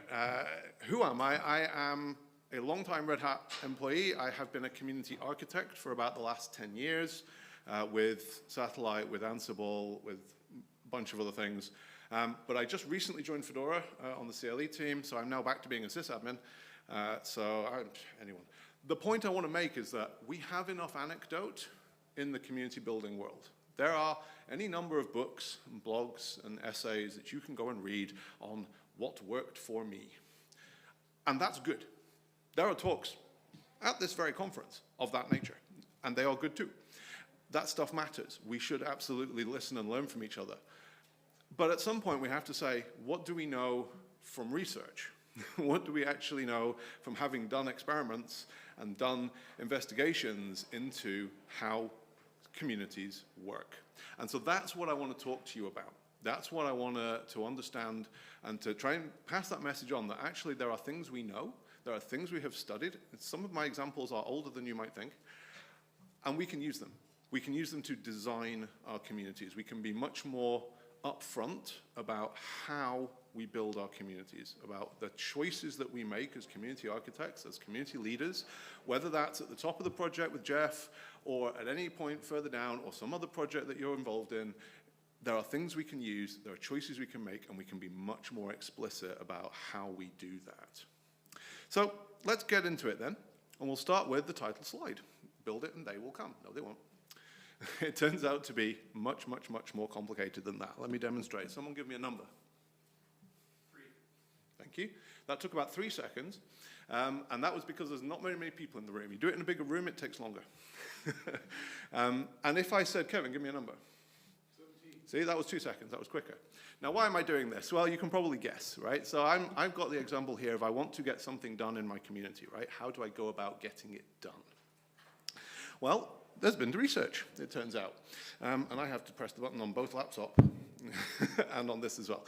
So this is research been done 25 years ago now, but in an online chat room, who recognizes this behavior, by the way? In an online chat room, requests for help are answered 50% faster when a recipient is addressed by name. Anyone seen that behavior? Yeah, a lot of nodding around the room. Yes. It is absolutely true that if we name people, if we ask for help from the right people, we are going to get a better result. Now, I will just draw attention to the plot. That only goes up to 20 people. I don't think that's linear. I think that pretty much tops out after about 50 people. And also, the response time appears to be measured in seconds. I don't think that's necessarily correct. That might be a typo in the paper. I think it's probably more like minutes. But nonetheless, I think the result does hold, and from our own experience, I think we would agree with it. Right? So this is me trying to give you something to say, look, this is something we've experienced, but there have been studies done on this. Right? Now, this is 25 years old, right? But the point here is that if we make specific requests to the right people, we're going to get a better result. Right? If we just broadcast it into the void, it doesn't really work. And what does that mean for us? If we're designing our communities, that's what I started up front. I said we can be more design-led in how we build our communities. What does that mean for how we put things in newsletters? What does that mean for how we put out calls for help on social media? What does it mean when we do at room in a channel, right? Actually, if we have better data on who's active at the moment, who might be receptive to a specific task, and we can reach out to them and say, hey, you're up and coming, we've got something that needs doing, would you be interested in helping? You're going to get a better result out of that. Now, it turns out that 25 years is actually really new. There was some research done in 1968 on this, and I loved finding this paper. So it turned out that if you have someone and you're doing CPR, there's been an accident, you're doing some first aid, you're doing some CPR, and you shout, someone call an ambulance. The bigger the group, the less likely anybody will actually call an ambulance. And this is, 50 plus years old now, this research. And we can all relate to it, right? Because it's the same problem, just we see it online, but it turns out as humans, we just do want to let other people do things. Douglas Adams famously called this the someone else's problem field, right? So we have that problem, and this scales, again, go back to the graph on the previous slide, this scales with the size of the group that we're addressing, and we have hundreds, if not thousands of people in our groups. So we need to think about this, right? We need to be much more aware of that problem and say, well, just addressing everybody is going to lead to almost everybody saying, nah, somebody else will deal with it. it's not going to work. Right? This actually shows up in a whole bunch of other stuff. There's a whole model of social persuasion from 1981, which looks at not just the immediacy of the number of people around you, but also the influence of the people asking you to make the request. If you identify with them, you're going to get a better result. And there was some research in 2008 on Get Out the Vote campaigns. It turned out that if you send people door to door and knock on doors and ask them to vote, it is, even accounting for the vastly higher cost, far more effective than leaflets and emails and banners, because it's mass appeal, right? It's the someone else's problem field again. So we know this, so let's use it, right? Let's use this in our communities, let's use this in our decision making. Get it in front of the right people. Who the right people are, that is a different problem to solve, right? And that's where we have to have better data, that's where we have to have better understanding of what we're dealing with. Okay, so, going to move on to myth number 2, and that one's quite a quick one, right? Because I think we all recognize it, we've all been there. The next one's another one where you've probably been there, and then the last 2 are slightly more interesting and perhaps counterintuitive. So, let's talk about myth number 2. Sadly, I couldn't come up with quite as many pithy, funny titles for the other myths, so you'll just have to live with that. So people contribute according to their time, skill, and alignment. That's alignment to the project. This is not D&D. I'm not talking about them being neutral good. This is not true. Well, it is true. Of course it's true, but it's nowhere near nuanced enough, right? There's so much more going on here. And this leads us to talk about one of my favorite things. What I'm taking you through here, I should have said this at the beginning, is a bunch of research that comes from sociology, comes from psychology, comes from economics, and it comes all together in online communities, right? We have to consider all those things when we build a community. And one of those concepts is a thing called social proof. Press the right button, there we go. So people follow the lead of similar others is the formal definition. That comes from Cialdini in 2001. But that's not a particularly intuitive statement. I think I need to explain it a little better. We tend to want to follow other people in the sense that we don't want to be caught out. We don't want to be the only one doing something. So I gave that example earlier where I asked for a number. And it takes a moment before anyone will answer, because no one wants to be the odd one out, right? Now, I really need to make a point here. When we talk about designing communities, we all like to think we're super individual. We all love to think we can't be told what to do. And particularly in the tech communities, we're all completely indie, different to everybody else. We don't follow normal rules at all, and that's fine, and that's true. But as soon as you put a bunch of us together, then all the usual human psychology applies. And that means as a group, we can design around likely outcomes. Sure, there are going to be people for whom that outcome doesn't work. But en masse, and the bigger the group, the more it will hold, right? And social proof is a great example of this. And that number example is a very simple one, but I'll give you another. Think about network effects, okay? Think about not wanting to move, getting your friends off of Facebook or some random social network, right? You can't get anyone to move until someone else moves, right? That's the network effect. This is the inverse of that. I don't want to be the first one. And it works incredibly well. There's some fantastic example of this in our communities. Think about a forum, right? How many times have we posted a discussion topic and got nothing? Because no one wants to be the first one to reply, because they might be the only one to reply. And that's the thing that we're risking. Now, I want to be clear, it's subconscious, right? We're not actually sitting there going, oh, nobody else might reply. No, it's not at that level. But it is a subconscious thing. We don't like being the odd one out. We are herd animals, right? And so we've got to think about this social proof thing, because it applies to forums, it applies to discussions that we have in other places, it applies, again, to the calls for help. It's all over the place. There's so many examples to this. Think about political parties that start their membership numbers at 10,000, right? Because they don't want to seem small. Think about, has anyone ever seen a telethon that started at $0 raised? No, because you're not going to go on TV and say, hey, are you going to be the first person to contribute to our project? No, you're going to say, hey, we've got $100,000 already, who's going to double it by the end of the program, right? You've got to give people some idea that they are already part of a group, even if it's not actually true. This goes on everywhere. In our hotel, actually I checked, and this hotel doesn't do it, which is kind of annoying. Pretty much all hotels will say, hey, you should save the planet and reuse your towels, right? And not like, if you hang them up, then we won't wash them, and if you leave them on the floor, we'll change them, right? They all do that, but some will say things like, people who stayed in this room reused their towels. And that's now appealing to the social proof thing, because the people like you, people who chose the same level of room as you, people who chose this hotel the same as you, they were the ones reusing their towels. And it turns out it's vastly more effective if you look at the rates of people actually doing this. When they start making appeals based on people similar to you, then you get better usage of people taking up that offer or taking up that behavior. So this matters amazingly well, but I want to park it for a second. I'm going to talk about how we design that into our community, but I need to add something else to the mix first. So let's talk about goal setting. Nobody wants to talk about goal setting, but all our companies do it, right? I know I have to do it, right? I have to, every quarter I have to be like, what are my goals for this quarter, right? Turns out there's a reason for that. It's really, really effective. So here's a nice review that I really, really like. This was taken from a movie review community. Now, this is quite an old example. Again, it's from 2004. The internet has changed, but humans haven't. So what happened here? This is a community that reviews movies. And so what they did was an experiment where they sent out emails to different cohorts, and they said, okay, this group here, we're doing a drive, we're doing a hack day, we're doing, we'll call it what you like. We want to review as many movies as possible. You, do as many as you can. You, try and do 8 this week. You can do 16, you can do 32, you can do 64, right? Turns out that even completely unrealistic targets outperform just telling people to do their best.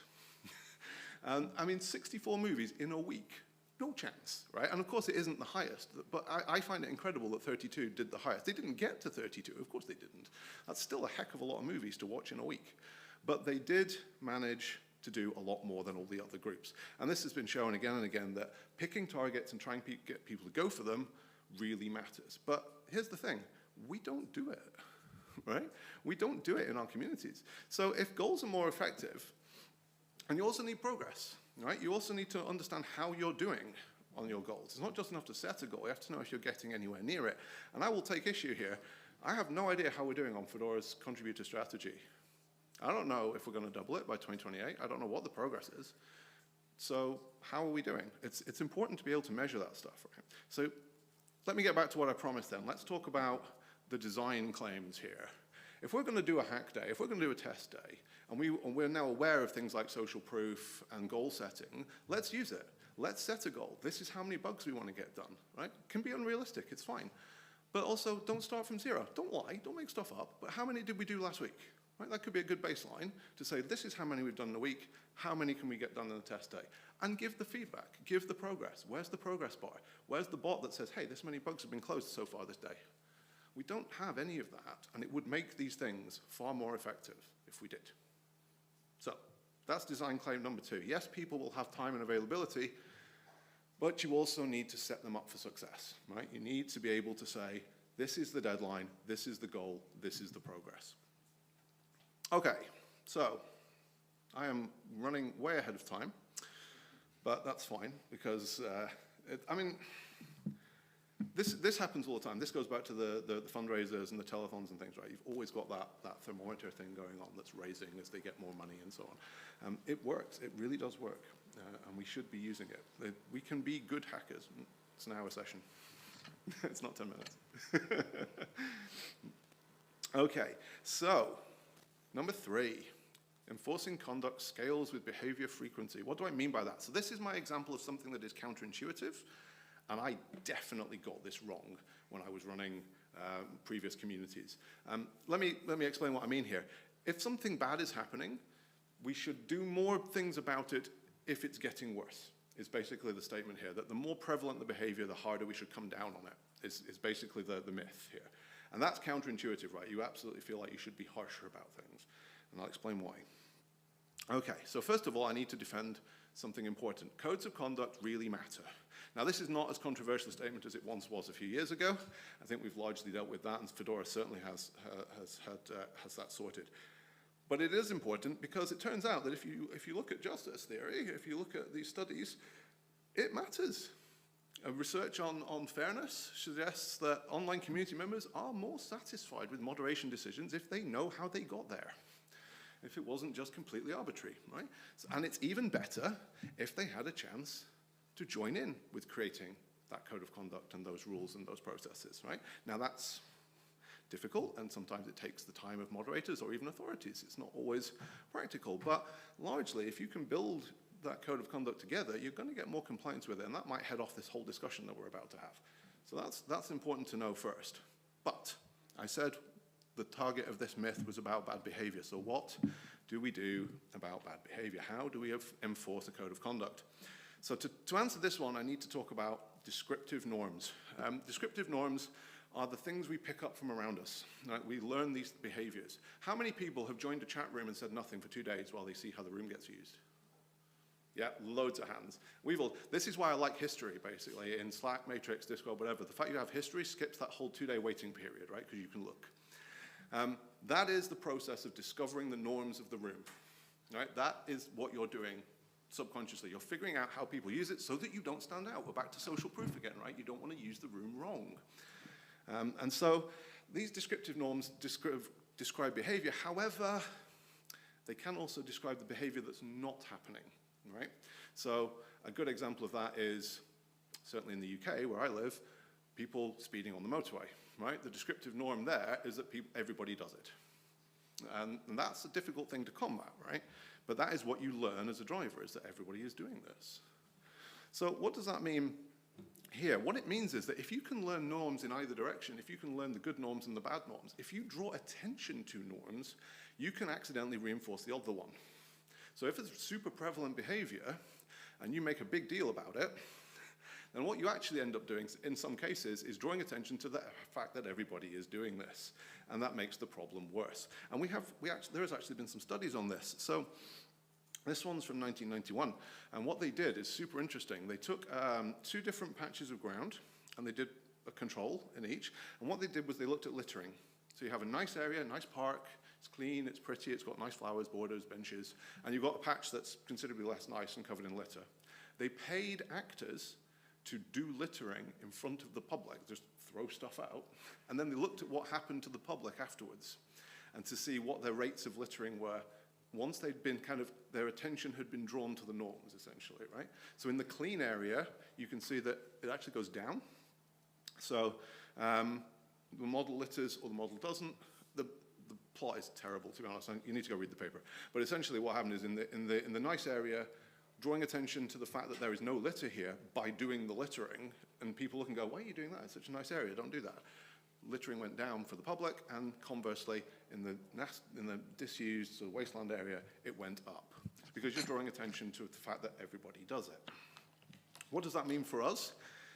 Be careful, right? If it's a new behavior, and you can stop it early. This happened with Ansible when I was setting up the Ansible forum. We had a very excellent community member posting memes in the new help channel that had like 3 posts in it.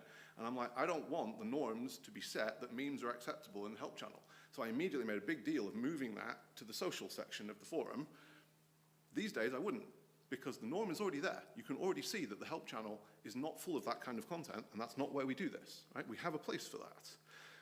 But if it's prevalent, maybe don't do that, right? And there's a really good example from MIT, actually.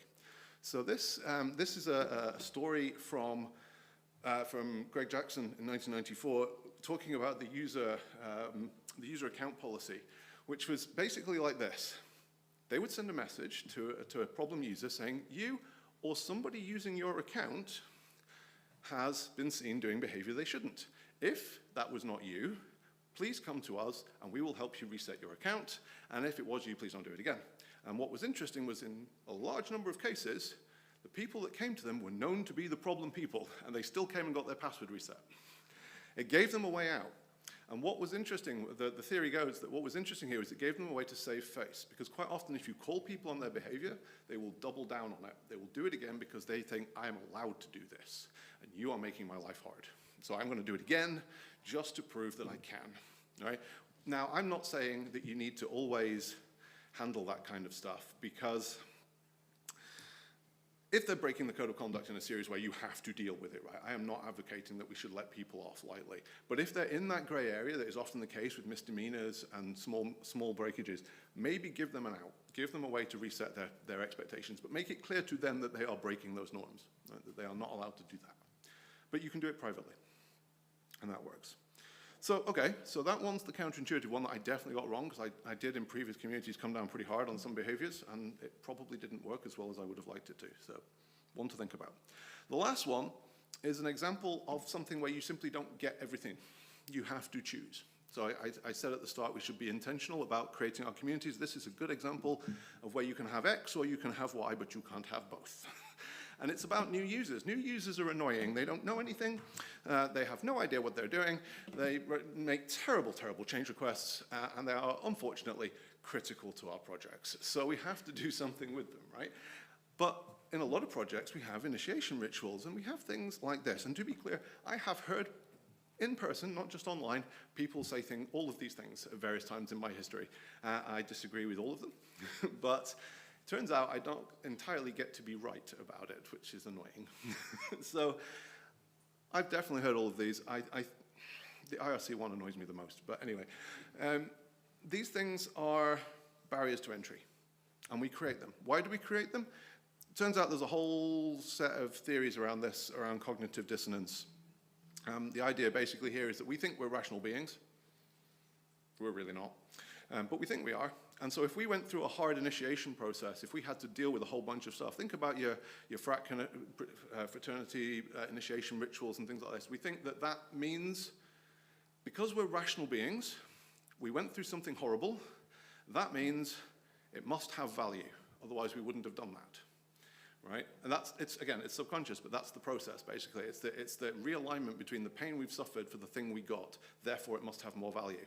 And again, we've got studies on this. So this is the statement here. People come to like the things they suffered for because they want to be rational people, right? Now, it turns out there were studies done on this. There's a community where they had to do tagging in order to get their rights. So some people had to do a huge amount of tagging, some people were asked to do a small amount, some people were asked to do no tagging at all. And it turns out the people who did more tagging did do more work thereafter.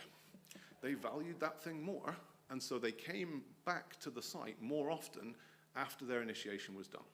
So in other words, they are more engaged with the thing having done the initiation. So those barriers to entry aren't entirely for nothing, it turns out. Now, that has consequences, right? If you put barriers in the way of people, there are going to be consequences. You are going to have less people in your community. It's just the way it is. That's a choice you have to make. You cannot have everything. You cannot do both. Now, I personally think that with Fedora, we want a wide contributor base, because if you've got a good community team that can take that, and we go right back to the beginning about putting the right tasks in front of the right people, you look at the social proof problem, give them work to do, give them things to work on. We have so much that we need to do, and we have the community team there to help direct that. That's going to work. But if you've got a new project and you don't have a strong community team that's ready to start directing people, maybe a few barriers to entry will help keep your applicant pool to the point where they're going to be engaged thereafter. Maybe. I personally am very much on the side of let's not have barriers to entry, but research suggests that you can get something from it, right? So, okay, I have gone really fast, but you know what? It's the end of the day. I'm not going to drag this out for you. There is tons we can talk about in this area, right? I have not talked anything about motivation and how intrinsic versus extrinsic motivation works. I have not talked about, oh God, so many things. But I will give you some reading material. If you like any of this, obviously you can come talk to me some more. Most of my content here actually comes from the first link, Building Successful Online Communities. It's a fantastic, if dense book, but it's a literature review book, basically. So all these papers I'm listing, yes, I actually did go and read the papers. But the point here is that you can start with that and then spider off into other areas and start thinking about other things. It's a really, really, really good read. Social Architecture from Peter Hitchens, dearly missed. He passed away from cancer a couple of years ago, but he was very good in the ZeroMQ community. That book, I would say, it's really short. If you're just looking for a short read, it's very, very good. The first two chapters are pure gold. They were what I gave to the whole Ansible community team to read because they needed to. The last two chapters, a little extreme, but worth a read. And architectural participation for the Red Hatters in the room, if you go and read that that's a paper, not a book. If you go and read that, you can see the history of Red Hat written in that paper, without it being mentioned once, because it's an abstract paper about modularity versus monolithic work, and the price of participation, and how community competes with commercial entities. But you can absolutely see the history of Red Hat in there. Okay, I am not going to hold you here. I think we should all go and have more coffee and dinner and things. So, so let's wrap it up, right? These are the slides if you want them. That's me if you want me. That's my matrix.org account anyway, because I forgot to change the QR code. I will be glad to discuss any more of this with you over a beverage of some kind, but in the meantime, I will stop it there. So thank you very much.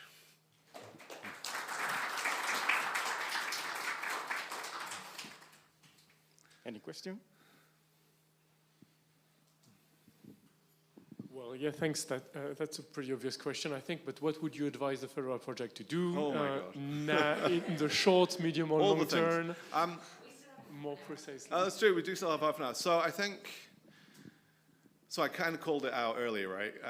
I don't think we have enough visibility into how we're doing with our overall strategy. So that calls back to the goal setting. It calls back to the progress.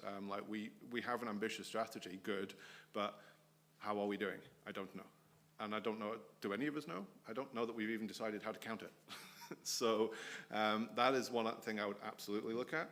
And I would look at, I think the new contributor stuff is possibly not what I was talking about here so much, because we are an established project, we know what we're doing, we have a good community team, but you can always do better with newcomers. There is a whole thing you can talk about with newcomers. You could do a whole talk on that, because there's, bless you. There's a whole set of dynamics around newcomers, because they represent and again, this is also conscious, right? But they are a threat in a sense, right? They bring disorder to the project. They challenge old ways of doing things. This is to some degree present in diversity stuff as well, which is important and matters, but just from a psychology point of view, we have to recognize that brings in its own challenges, right? So how you manage that, how you bring people in without completely disrupting things is an interesting problem to solve, and we could always do more in that area. What else would I say? Motivation is an interesting one, again, that we didn't talk too much about, but intrinsic versus extrinsic motivation is a super interesting topic. Knowing why people are in your community and what they are trying to get out of it, it's something I suspect we don't have a great handle on. The survey is open now, by the way. Go fill it in, tell us why you're interested. But it is a hard problem to solve, right? We know from studies that people value feedback from people like them the most. So this is, for example, why bots in GitHub repos don't achieve a great deal, because people know that's not a human. But even like when you're at school and the teacher is praising your work, you know it's because they want more work from you, right? So that doesn't hold as much value either. So how we give respect, how we give feedback, these are all important things as well. So.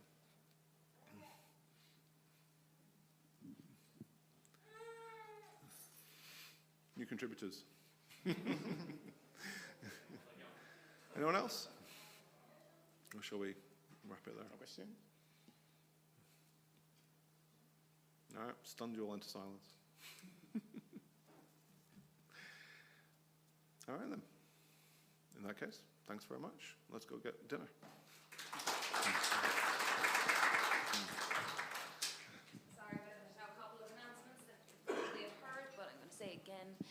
So yeah, thank you, Greg. You were very fast.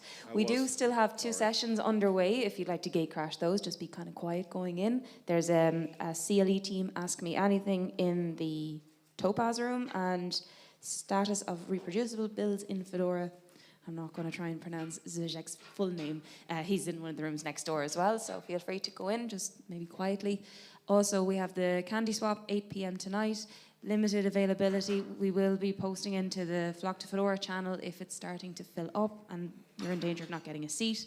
But again, it's 8 p.m., so it's after dinner. It's an after dinner treat, candy. So please feed yourselves before you come. Do make sure that you bring your Flock to Fedora badge. That's required for entry. And make sure you have all of your belongings as well before leaving this room. All right, thank you very much.